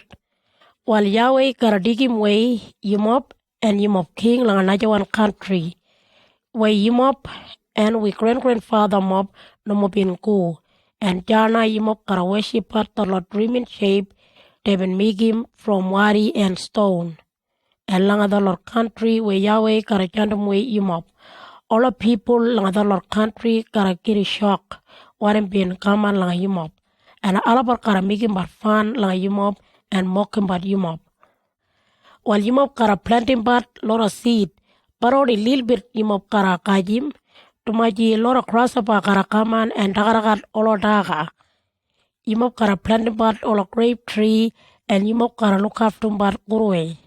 But yimop can kajim any grape daga or drink him any wine from the Lord grape tree. Tumaji that worm kara dagat the Lord grape tree. The Lord olive tree gotta grow everywhere like yimop country, but yimop can have any olive oil. Tumaji the Lord olive daga gotta pull down. Yimop gotta have son and daughter, but yimop gotta lose him alabat. Tumaji the Lord enemy blang yimop gotta dig him way alabat prisoner, and all the Lord tree and daga blang yimop, the Lord grasshopper gotta daga ragat pat. The Lord people from najawan country ujira lang other country blang yimop they gotta more power and yimop gotta lose him yimop power and tengah jiran boss blang yimop. They gotta all money blang land him yimop, but yimop kana abum any money blang land him alabat. And after alabat kara jiran boss blang yimop, all this Lord punishment kara kaman lang yimop, and they gotta jiran lang yimop. Right up day kara piniji yimop yimop. Tumaji yimop no bin do it lang Yahweh and yimop no bin keep that law blang yim where him give it yimop. The Lord thing gotta show him alabar God been punish him yimop. And yimop beginning yimop alabar oligija. Yahweh been give it yimop probably good pala thing, but yimop no bin do want him even want him good pinji way. While yimop kara jiran working man and working girl blang the Lord enemy na, where Yahweh kara jandim lang yimop. And yimop kara jiran probably hungry bala and thirsty bala and nugget bala. No kara managing. And Yahweh kara punish him yimop, probably strong bala way right up yimop kara die. And Yahweh kara bring him up lang yimop the Lord people from long way country. And yimop no masabi alabat langus. They gotta come and quick pala lang yimop just like eagle hawk where him fly lang a top. They gotta jiran probably cruel bala and they can kind lang anybody. Lang a young one people or old people. They gotta dagar all yimop poligi and seed daga and yimop gotta jiran hungry bala right yimop gotta die. They can never leave him any daga, wine, olive oil, poligi or sheep lang yimop. While yimop gotta die. They gotta finish him up every town in other country where Yahweh gotta give it yimop. The Lord strong one wall right around like yimop town where yimop all they trust him but while alabar gotta pull down to maji the Lord enemy gotta knock him down.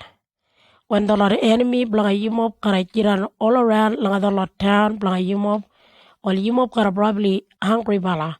And yimop kara dagat yimop round one piginini alabat where Yahweh been give it yimop. And langa that hard time that probably kind bala and probably rich one man kara dagat sambala biginini planga him. Tumaji him no mo bin abum any more taga planga tagat. And him no mo want him give it any beef langa him brother or langa him wife, him like him that much. Or langa the Lord biginini uben still jiran lai bala.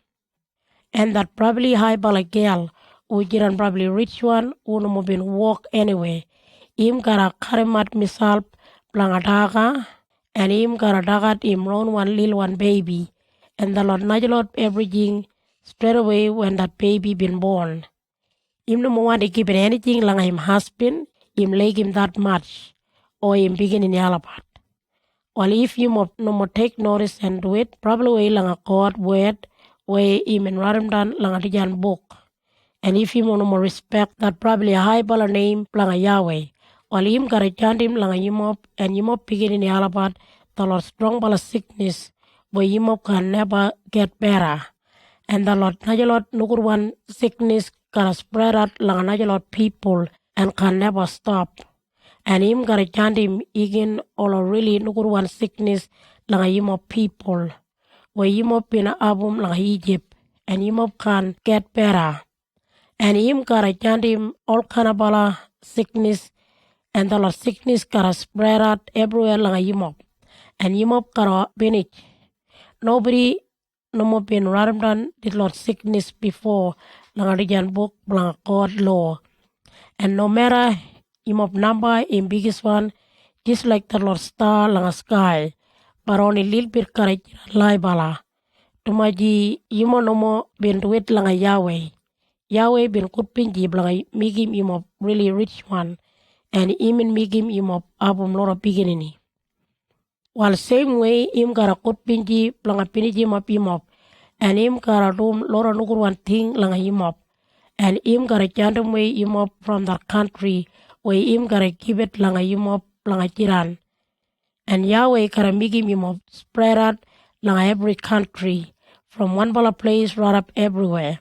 And Jana yimop got a worship for all country in shape where they been migim from wood and stone. That country in shape where grandfather mob no more been worship part. And yimop can jiran kut pinji or find him any good one place anywhere and no more any place plang jiran misal. Yahweh gotta give it yimop nukur one feeling, and him got all day make him yimop give up. Yimop gotta jiran all the time lang danger. Daytime and nighttime yimop got all day braden, and yimop gotta braden lang die. Yimop gotta hard jump lang everything yimop look. Every alibala yimop gotta all day want him. Sankuran time and every Sankuran time yimop gotta want him alibala. And Yahweh gotta jandem back yimop lang Egypt, gotta mola boat. No matter even talk yimop can go back to again, and Jana yimop gotta try selling but misal. Lang a working man and working girl who jiran like a prisoner. But the Lord enemy lang yimop no more want to buy him yimop. Like a Moses been talk.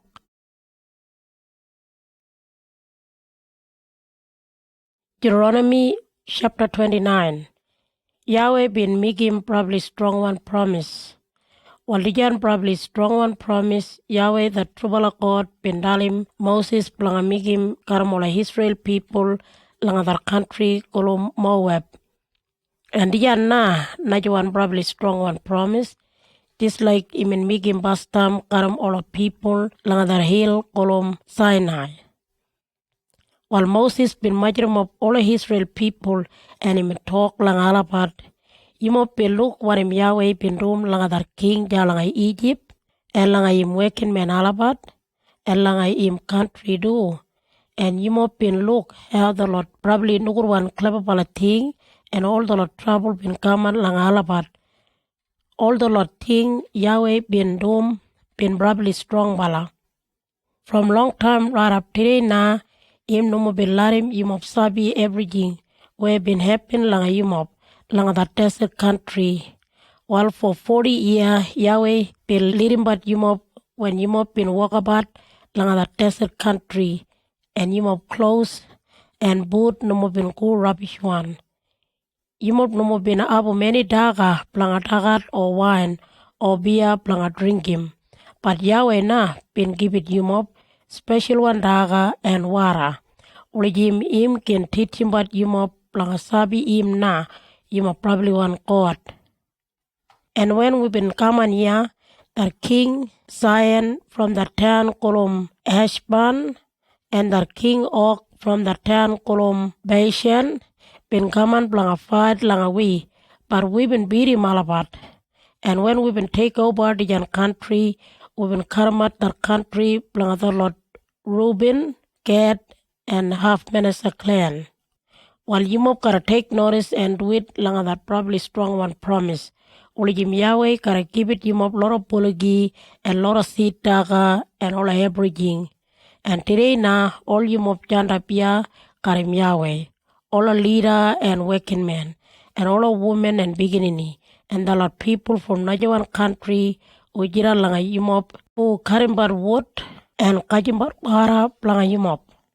While Yumop ya today, planga migim that probably strong bala promise, karim Yahweh, and Yumop kara keep that strong bala promise. Ulijim Yahweh kara shom Yumop. Yumop na im people alabat, and im na God planga Yumop. Just like him promise him Yumop, and we grandfather alabat named Abraham, Isaac, and Jacob. While no more only planga Yumop, Yahweh been make him the strong one promise. Imin make him the probably strong one promise. Karim everybody who stand up leader langa him ya today. And langa all the lot begin ni alabat who no more been born. While Yumop kara think about that life planga Yumop, when Yumop been langa Egypt, and when Yumop been traveling through langa a lot of country, planga all a lot people, Yumop been look the lot probably nukur one dream in shape planga alabat, where they been making the lot from wood, stone, silver, and gold. But Yumop gotta make sure all a man, girl, family, and clan who janda be a dire no more misal from Yahweh and worship at the Lord dream in shape planga lot people. That man or that girl udum lagajat im just like a root where grown up and jiran like a poison one karin. Yumop gotta make sure nobody who jiran ya tere kara irim this Lord promise and still talk. Me right. I still gotta do my own way. Taran kara migim Yumop all die. Good and no pala. While Yahweh can let him go free, that kind people, im no malakim lagajat, im gotta probably while langa anybody who doom lagajat, and im gotta doom all a no pala thing where dijan book talim we. Yahweh gotta binijim up him oligijawan. Yahweh gotta punish him leader lang all Israel people planga album alabar sabi im nugut pala ting and lot of trouble gotta come langa him while Yahweh gotta doom all nugut pala ting langa him where they been write down langa dijan book where him gotta all law planga Yahweh. Pamba najalot generation planga Yumop beginning alabat and the lot people from Najawan country. Alabat kara look that trouble where Yumop kara abum. Lot of pain and probably nukur one sickness and all kind nukur pala thing kara kamar langa Yumop. Where Yahweh kara jandim langa that country langa Yumop. That country kara probably poor one and no more karam any plant langa grow.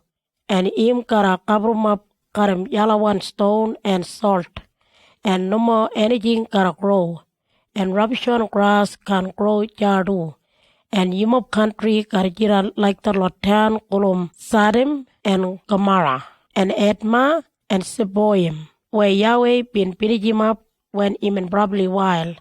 All of people langadijan well kara talk. What for Yahweh been doing lagajat langadar country blanga alabat? What for him in probably while langa alabat? While somebody kara talk, Yahweh people alabat been break him that probably strong one promise. Im na that promise where Yahweh, that God planga alabat grandfather mob, been make him karam alabat when him bring him out alabat from Egypt. They been start worship at all kind dream in shape where alabat no more been worship past time. Yahweh been talk probably hard pala, they no more allow planga worship lagajat. While Yahweh been get probably wild lang people alabat na, and even jandim punishment lang alabat country, same way they been radamdan lang adijan book. And Yahweh been probably wild, and when he been probably wild, he been random way alabat from that country, and jandim alabat lang anajawan country, and jana alabat jiran today. Lagajat na he been talk, while Yahweh been keep him sambala thing secret one. But even shombat the Lord law langayim langawi. And we beginning him up. Gotta take notice and do it when him talk langa the Lord law. Deuteronomy chapter 30. Yahweh wanted people blanga teri misal langayim. While Moses been keep on talk. Abandali mi mob olokut palating. Yahweh karadom if him up take notice langayim. And all the Lord nugut palating, Yahweh karadom if him on take notice langayim. While one him up karadom, if him up kara keep it back pun langa Yahweh, him up kara jiral langa the Lord people langa najalot country, where Yahweh the trouble kor kara jandum way him up. Langa the time na him up kara think about past time, when him up in a album time langa think about when him up karadom. And if you mop and you mop begin in alaba tere misal planga Yahweh, karim you mop heart all bit and bulrum all him law where up and give it you mop today. While Yahweh the trouble God planga we him kind and good. And him gotta bring back you mop from the Lord people where him enchant him you mop. And him gotta make him you mop biggest mop people again and give it you mop guru and everything. No matter if you mop way long a long way one country, but Yahweh kara majir mop him up and bring him back him up. Ulijim him up kara abum the country where we grandfather mop alabat bin jiran. And him kara make him up biggest mop people. And that number kara jiran more from when we grandfather mop alabat bin jiran.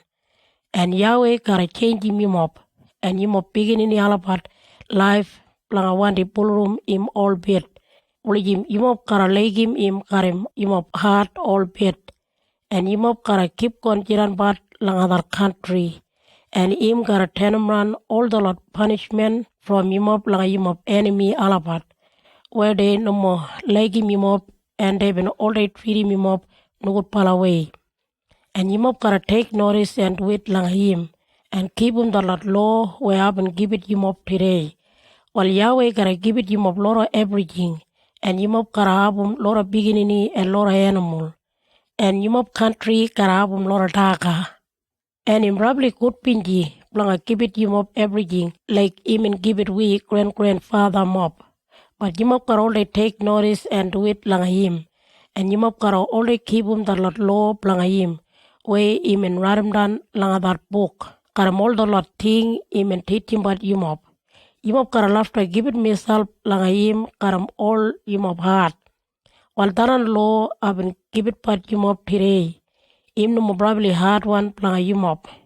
Im no macha langa top and imop can ask him. While who kara kopja and bring him down planga melabat uliji melabat can eat him and do it. And im no macha naja side langa that salt water and imop can ask him. Who gotta go cross him that salt water and bring him up langa melabat? Uliji melabat can eat him and do it? No more. Imya karim yimop and yimop sabi and yimop can talk that Lord law. While yimop gotta take notice and do it. While today night yimop gotta think about what him yimop want him. Yimop want him good palaway or no good palaway. Yimop want him jiran lie pala or dead pala. While if him of doom the Lord law planga Yahweh, where abandali mat him of today, if him of like him and take notice and do it langa him, and keep him all law planga him, while him of karabum that much guru and thing, and him of karajiran biggest mob people. Yahweh karajiran kind bala langa him of langa that country where him of karajiran. But if him of no take notice and do it, and no more eat him, and him of turn away and worship all kind dream and shape while you mop kara finish up. I give it you mop the warning na. Yimop kan jiran long time langa that country naja side langa that Jordan River where Yimop gotta take over. I gotta give it Yimop time na langa tinkipat wani Yimop gotta do. Yimop gotta jiran lai bala or dead bala, good bala way or no good bala way. I gotta jingat langa sky and langa ground. Tubala gotta jiran witness langa Yimop wani Yimop tinkipat langa dumbat. Wal Yimop kara think about plangat jiran lai bala. Yimop kara lagim Yahweh. And Yimop kara take notice and do it langayim. And jiran true bala langayim. While when Yimop tum lagajat, Yimop and Yimop beginning alabar kara jiran long time langadar country where Yahweh been promised him langayimop. Grandfather alabat named Abraham, Isaac and Jacob.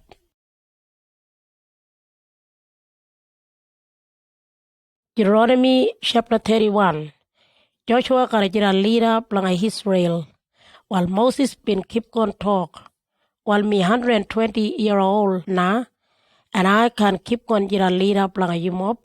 And Yahweh the trouble God been telling me, I no more cross him the Jordan River.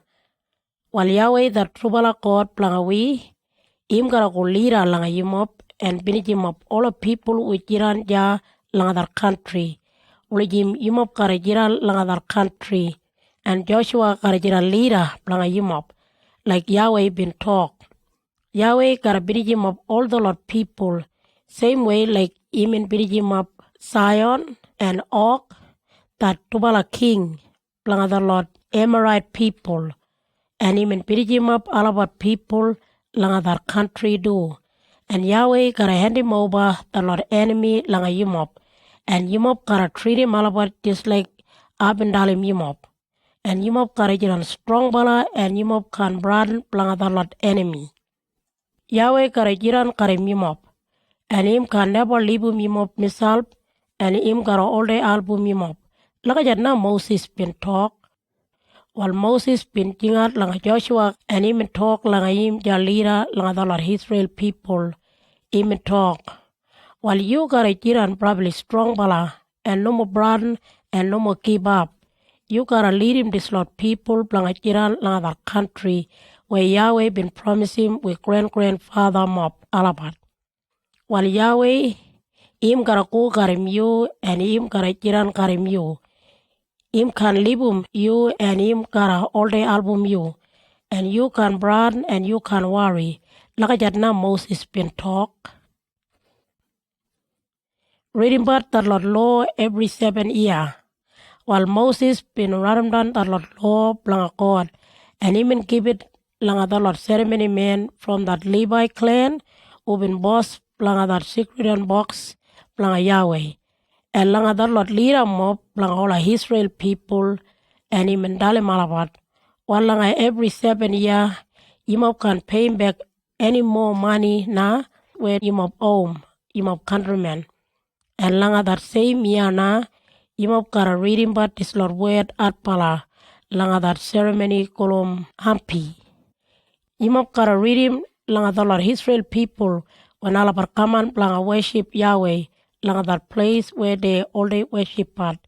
Yimop gotta chant him word langa all a man and girl and beginning and langa all the Lord people from Najawan country where jiran langa alabar town. Planga majorum of misal ulijim everybody gotta eat him and learn planga respect Yahweh and take notice and do it planga him law and believe strong bala way. And you must beginning him up where never been eat him the Lord law planga Yahweh they gotta eat him. Ulijim alabat gotta learn planga respect planga him all the time. Alabat jiran langa that country where Yimop gotta jiran naja side langa that Jordan River. Laka na Moses been talk. Last one word Yahweh been telling Moses. While Yahweh been talk langa Moses, while you can jira lie bala long time, you jingat langa Joshua and bring him up him langa that secret one tent. Ulijim I gotta tell him want him gotta do. While Moses and Joshua been go langa that secret one tent, and Yahweh been come out langa rubala ja. Him in jant up ja just like a long one cloud, one side langa that door langa that secret one tent. While Yahweh been talk like Moses, You gotta die regularly, and when you die, the Lord people gotta give it back pun langa me. And alabat gotta break him that probably strong one promise where I've been make him gotta malabat. Alabat gotta live with me, and alabat gotta worship for all kind dream in shape, belong that country where alabat gotta jiran. Well, when taran gotta happen bambai, I gotta probably while lang alabat. I gotta live with alabat, and I gotta finish him up alabat. All kind nugut palating gotta kaman lang alabat, and bamba alabat gotta sabi all the thing been happen. Tumaji me na alabat God, and I believe with alabat. While I can album alabat lang at that time, tumaji alabat gotta do nugut palating, and alabat gotta worship for all kind dream in shape. While you write him down the song and teach him about lang other Lord Israel people, read him that song, gotta show him all about what him I want him all about plangadum. I gotta dig him all about lang other Kutpala country, got him Kuruan ground, planga kroma pat oladaga, where I've been promised him all about grandfather mop. Jana all about kara abum oladaga, all about want him, and after all about kara satisfied. But alabar gotta turn away and worship all kind dream in shape, and alabar gotta give it back pun lang me, and alabar gotta break him that probably strong one promise lang me, and after lot of trouble and one thing gotta come on lang alabar. But Dian song gotta show alabar all on good pala thing where they been doing bad. Well, today, before I gotta dig him alabar lang alabar country where I've been promised him alabar, I sabi alabat jingibat plangada nugut palaway. Lakajat na Yahweh been talk.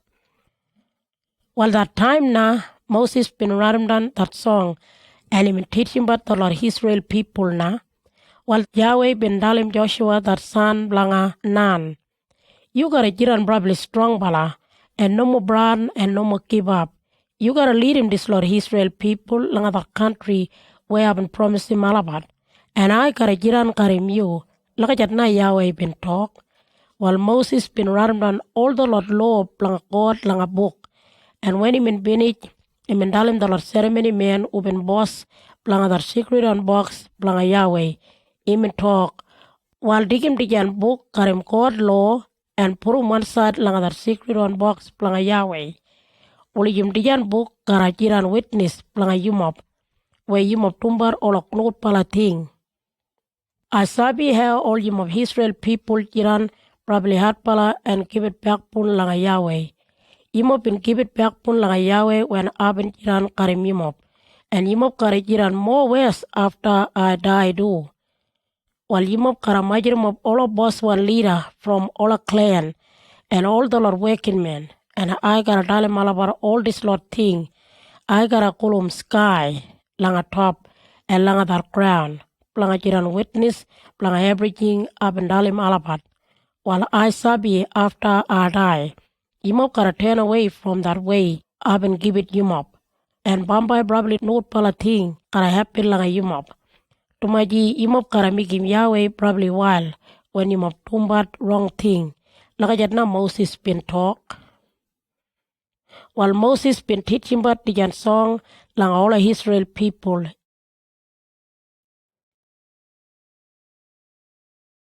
Deuteronomy chapter 32, Song Blanga Moses.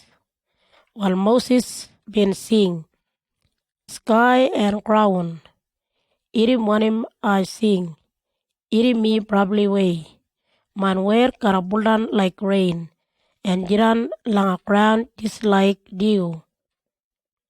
Man where karajiran like water langa plant, and like rain langa soft one grass. I gotta praise him but that name langa Yahweh. In people alabar gotta talk in probably high bala. Yahweh im just like a probably strong one stone, where keep him of safe one. Im never do any wrong thing. Im can already trust him but God. Im probably good bala and him already give it fair go. But Yimo no more true bala langa Yahweh. Im kan jiran in people alabar. Imo probably nugut pala and line bala people. While im no mo gurwan lagajat planga paying back Yahweh. Imo probably made one people. Im na imo teri and im migim yumop. Yimop kara think about what has been happen from long time. Yimop asking about yimop mommy and daddy what has been happen. Yimop asking about all the people and they got dalim yimop what has been happen. That probably high bala God been given people misal that Lord country where all about jiran. Even find him country blanga people blanga jiran. Even give it every tribe special one angel. But God been picking up that tribe blanga Jacob blanga him own self. Even find him walk about langa desert country. That dry one place where strong bala wind been all day blow but. Even ja and him look after him just like him look after but himself. Him just like a eagle or all day hitting but him baby blanga fly. Him all day spread him out him wing blanga kajim him baby. Lakajat na Yahweh be look after but all Israel people. While Yahweh himself been all day leading him people all about. The Lord dreaming shape no more been album him up. Yahweh been making him of Israel people boss lang a hill country. Him up been dagat loro daga from the Lord farm. Him give it him of sugar bake from the Lord stone. Him up been album kurwan olive tree lang a that stony country. Him up been album plenty bala milk from Boligi and Nanakot. Him up been album kurwan sheep and Boligi and Nanakot. Him up been album loro kurwan seed daga and kurwan wine. You must been grow rich one, but you must been give it backbone like Yahweh. You must been grow fat one and greedy one karam that much daga. While you must believe God who been making him up. You must not been believe like him who been saving him up. Even just like a big one stone where been saving him up. Yahweh been probably jealous when he may look him up worship at all kind dream in shape. That no good pala thing been making him probably wild. You more people been sacrificed lang the Lord dreaming who no more true bala. And you more been abum new bala dreaming where you more grandfather mob no more been sabi. You more no more been worship the Lord dreaming before. You more been forgot about you more brown one God. Him just like a big one stone where him save him up. Him that God na who been give it him of life. When Yahweh be looked around him and probably wild. And him give it back pun lang him son and daughter alabat. Him talk, I can album him up. I gotta look what him gotta happen lang him up. You more probably had pala people which iran no more true bala lang me. Gotta be more dreaming shape where you more been make him. You more all day making me jealous and probably wild. The Lord nah no more probably one. I gotta use him not a lot people will him day can make him up wild. I gotta make him up jealous blang a lot people who no masabi me. Me probably wild and me gotta burn just like fire. I gotta burn him up everything. Jalang a crown. That fire gotta spread out where all the dead pala people jiran. And burn him up that ground underneath lang a lot big one hill. I gotta bring him up lot of probably nukur one trouble lang a him up. And I gotta use him and spear lang a him up. Him up gotta die. Tumaji him up hungry bala and sick bala. Him up gotta finish up from the Lord strong bala sickness. I gotta chant him all a while one animal blanga adim but him up. And all a poison one snake blanga bite him up. Langa road I gotta chant him. Lot of enemy blanga kill him but him up. All kind of bala thing gotta come out langa him up camp and brought in him up. All a young boy and all a young girl gotta die. And all a baby and all people gotta die too. I been a binich him up, right up him up, all lot been a binich. Only him nobody been a think about him up. But I know been want him, the Lord enemy gotta talk proud pal away, where they been beat him and people. Tomaji me na been beat him up. Him up Israel people, him up no mahabum any kurwan mind. Him up no masabi anything. Him up no masabi what for him up no more been win. And him up no masabi wanna been happy lang him up. What for one bala man from that Lord enemy can beat him 1,000 people from him up? What for a man from the Lord enemy can beat him 10,000 people from Yumop? Yahweh na be leave him Yumop, and he may let him the Lord enemy beat him Yumop. The Lord enemy sabi the Lord dreaming planga alabat, they weak one. Alabat no more strong bala like that God planga all Israel people. The Lord enemy alabat nukut pala. Just like the Lord people langa that tubala town kolom Sodom and Gomorrah. Alabat just like grape tree where abum jiguan and poison one grape daga. And that wine in probably poison one. Just like probably poison one snake. While Yahweh sabi one him enemy mop pendom, him gotta wait right up that right time planga punish him alabat. Yahweh gotta pay him back and punish him alabat. That time gotta come on when alabat all gotta bull down. That time him up when alabat gotta finish. Yahweh gotta save him in people alabat when him look him up lose him up power. Him gotta probably kind langa the Lord working man planga him when him look how they jiran weak one. And Yahweh gotta talk langa him people alabat. Where all the Lord dream in shape him up been trusting but. Him up been give it alabat that fat from him up sacrifice and been put wine offering planga alabat planga drink him. While him up tingat langa alabat planga kaman and album him up. Let him the Lord dream in shape kaman planga save him up. No may any dream in kira lie bala. Only me na that true bala one God. Me na give it life. And me na dig him away life. Me na make him up adimbat. And me na make him up good pala. And nobody can change him when him adum. Me na that lie bala one God. And true bala adalim him up. I lead him up man binga. Planga make him the strong one promise langa him up. I gotta sharpen him my big one shiny one knife. And I gotta make sure everybody up but fair go. I gotta punish him my enemy alabat. And I gotta pay back the Lord who no more like me. Mine spear gotta jiran current that much blood from alabat. That big one sharp one knife planga man gotta kill him all the Lord who fight langa me. Nobody who fight langa me gotta jiran lie bala. No matter alabat langa jail or who adimbat from fight part langa war, all Lord gotta die. And the Lord Najalot people gotta love to praise him, the Lord people langa Yahweh. Tumaji him punish him, the Lord Najalot people who been kill him dead in people alabat. Yahweh gotta make him the Lord enemy pay. And him gotta make him but in people alabat free from alabat no pala way. While Moses and Joshua their son blanga Nun. Tubala been sing that song at pala ulijim the Lord Israel people gotta hear him. While when Moses been teaching about God word him and talk. While you gotta make sure, you gotta take notice and do it.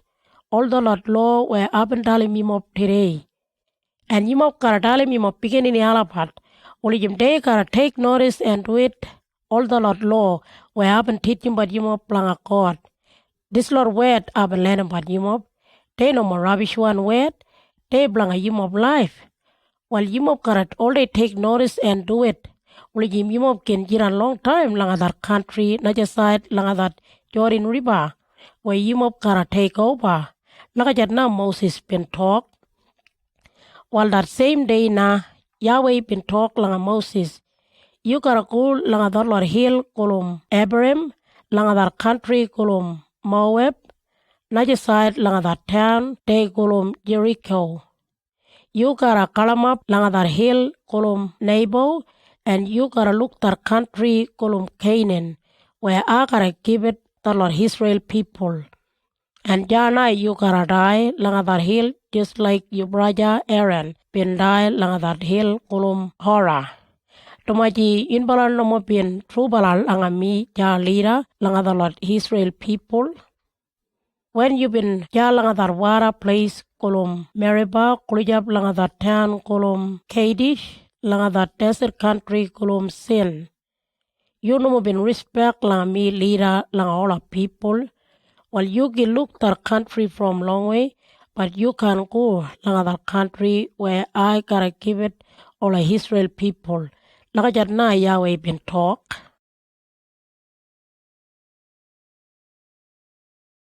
Deuteronomy chapter 33. Moses been given good pala word langa the Lord Israel clan. Waldijan na the Lord good pala word where Moses, that man blanga God been given all Israel clan before him and die. Him and talk. While Yahweh that true pala God been coming from the hill kolom Sinai. Him and get up just like that sun from Edom. And him and shine like people alabat from the hill kolom Paran. Biggest mob angel bin ja karimim, just like big ball of fire langaim right hand side binga. Yahweh legi him in people alabat, and him all day mind about all of people blangaim. Alabat worship him, and alabat all day doom when him and talk. I've been giving him up the law blanga God. The law in probably kuruan thing blangawi, when all you mob clan and leader mob in major mob misal. Yimop bin talk, Yahweh, jiran king blangawi. Blanga the Reuben clan, Moses bin talk, alabar kara keep on oligijawan. No matter alabar kara ole jiran or a little bit people. Blanga the Judah clan, Moses bin talk, while Yahweh kara irim, alabar cry pat, blanga him, blanga album alabat. Alabar kara join up, kara malabat najalor clan. And alabat kara fight lang alabat enemy. Blanga that Levi clan, Moses been talk. Yahweh, you show him alabat what him you want him alabat blanga doom, karim that tubala special one stone, kolum, Uram and Tamam. You show him that and through langa the Lord trubala working man blanga you, the Lord Levi ceremony man. You been testing alabat ja langa that place kolum Mesa. And you been sabi alabat probably trubala one ja langa darwara kolum Meribah. Alabat bin probably kutpala langa you. Yahweh and alabat bin purum you leader langa alabat mommy and daddy and brother and sister. Alabat all been take notice and do it langa you word. And alabat bin believe probably way langa you probably strong one promise. Alabat na kara hit all people. Uli alabat kara take notice and do it langa you law. And the Lord people kara all day purum sacrifice offering and burn him that good smelly one medicine blanga the table blanga offering blanga you. Yahweh, you kara album dijan clan and migi malabat jiran strong bala. You could pinji langa alabar when alabar all day doom that special on work blanga you. Yahweh, you kara all day fight langa all enemy blanga alabat. And no more let him the Lord enemy beat him alabat. Blanga that Benjamin clan, Moses been talk. While Yahweh leg him up. And him all day look after him up. Him all day mind about him up. And him all day jiran karim him up. Blanga that Joseph clan Moses been talk. Yahweh kara chantim kuruan season blanga rain langa him up country. And wara kara come from ground langa that country. Him kara make him that country jiran karam loro kuruan fruit daga. And make him that fruit daga probably kuruan every season. Him gotta make him all a hill country album lora probably kuruan fruit daga. Him gotta make him that country album lora kuruan everything. Him gotta make him everything kiran probably kuruan. Him na been talk from that fire lang a little one tree where no more been burned. Yahweh, you make him that clan blang Joseph probably could pinji. To mighty Joseph, him na been leader blang him braja alabat. That tubala army blanga Ephraim and Manasseh jiran just like a wild one poligi. They jiran high bala and strong bala. They gotta use him spear blanga kill him the Lord Najalot people from Najalot country.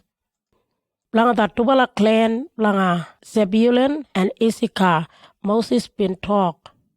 You of Zebulun people gotta have a lot of money from buying but and selling but everything from Najalot country. That jiran naja side langa that salt water. Imop Issachar people karabum lora everything la that country where imop jiran. Imop kara all day welcome people from Najalot country langa that big one hill. And imop give it the right one sacrifice offering ja. Imop kara kajim lora everything langa that saltwater and langa that sun ground. Langa that clan, langa Gad, Moses been talk. Imo praise him but God. Him na gotta give it imo biggest mob country. Imo kiran ready bala langa fight. Just like a lion ready langa kill him animal langa dagat. Imo been dig him that good bala country langa imo brown self. And you mop been get him good pala country same way like all a Israel leader mob. When all a leader mob been major mob misal, you mop been do it lang Yahweh. And you mop been a album the Lord Najalor clan jiran right way. Blangadar clan, Blangadan, Moses been talk. While you mop just like a young one line way him all day jump up from Bashan. Blangadar clan, Blanga Naphtali, Moses been talk. Yahweh im probably kurwan langa yumop and im gotta give it but yumop probably kurwan everything. That country blanga yumop go south way from that Lake Galilee. Blanga that clan blanga Asher Moses been talk. Yahweh gotta give it yumop kurwan everything. More langa Najalor clan. Yahweh gotta make him yumop jiran probably kurwan friend langa yumop praja mop. And make him that country blanga yumop abum loro olive tree. Him gotta make him the lot town blanga yumop abum probably strong one, iron one gate. And let him yumop ole jiran ja safe one. While Moses been keep on talk. Yumop Israel people, no man is dreaming like yumop God. Him all day watch him but yumop from top. And him all day come down from top and album yumop. God been all day album yumop. And him all day hold him yumop karam him binga. Him in all day hand away all enemy from yumop. And him in all day dal him yumop blanga piri yumop all enemy blanga yumop. All beginning him up blanga Jacob jiran free na. And blanga yumop country him safe one. And him got him lot of seed daga and wine. And dew all day buldan from top blanga watering that country. Yumop Israel people jiran probably could pinjina. No many people jiran like yumop. Yahweh been saving yumop. Yahweh now all the jiran just like that shield and sharp one knife. Him now all they look after but yumop and beat him yumop enemy mob. The Lord enemy gotta ask him yumop lang kain bala lang alabat. But yumop Israel people gotta beat him alabat. Like na Moses been talk.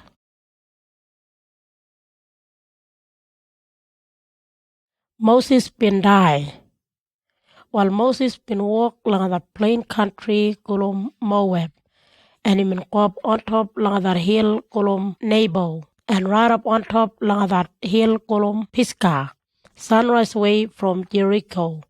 Jana Yahweh the true God been show him all a country, from that place kolom Gilead right up north way along that town Blangadan, and all a country blanga Naphtali, and blanga Ephraim and Manasseh, and all a country blanga Judah, Sangoran way, right up langa that saltwater kolom Mediterranean, and langa south way langa Judah, and langa that plain country now where kulijab langa that country kolom Soa, right up langa Jericho, that town na been abum lot of palm tree.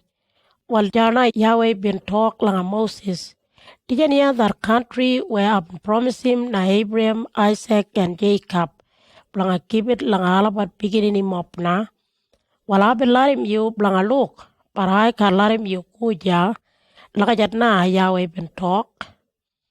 While Moses, that wicked man blanga God been die. Ja langa that country Moab. While God been talk lakajat, and him been happen lakajat. While Yahweh been bury him ja somewhere na langa that belly langa Moab, na side langa that town kolom Beth Peoa. But right up today, nobody sabi that place where him and bury him. Moses been 120-year old when him and die, but him and probably strong bala, and him I dwella been still look good way. While the Lord Israel people they been cry blanga Moses for 30 days ja langa that plain country blanga Moab. While Yahweh been making Joshua that son blanga Nun jiran probably clever bala when Moses been put him in binga langaim plangamigim jiran leader. All the Lord Israel people been all day do it langa Joshua, and Alabat been all day keep that word Yahweh been given Moses. While no more any special one messenger like Moses been jiran langa the Lord Israel people, to my Yahweh been talk karamim face to face, and no more any special one messenger been doing clever thing like Moses been doing. When Yahweh been jandimim langa the king langa Egypt, langa doom the Lord clever thing langa him, and langa the Lord boss one langa him, and langa all people. And no any special and messenger been doom or a clever thing, where been making everybody probably broughten. Only Moses na been doom lagajat, even doom lagajat leader lang all Israel people. Binit na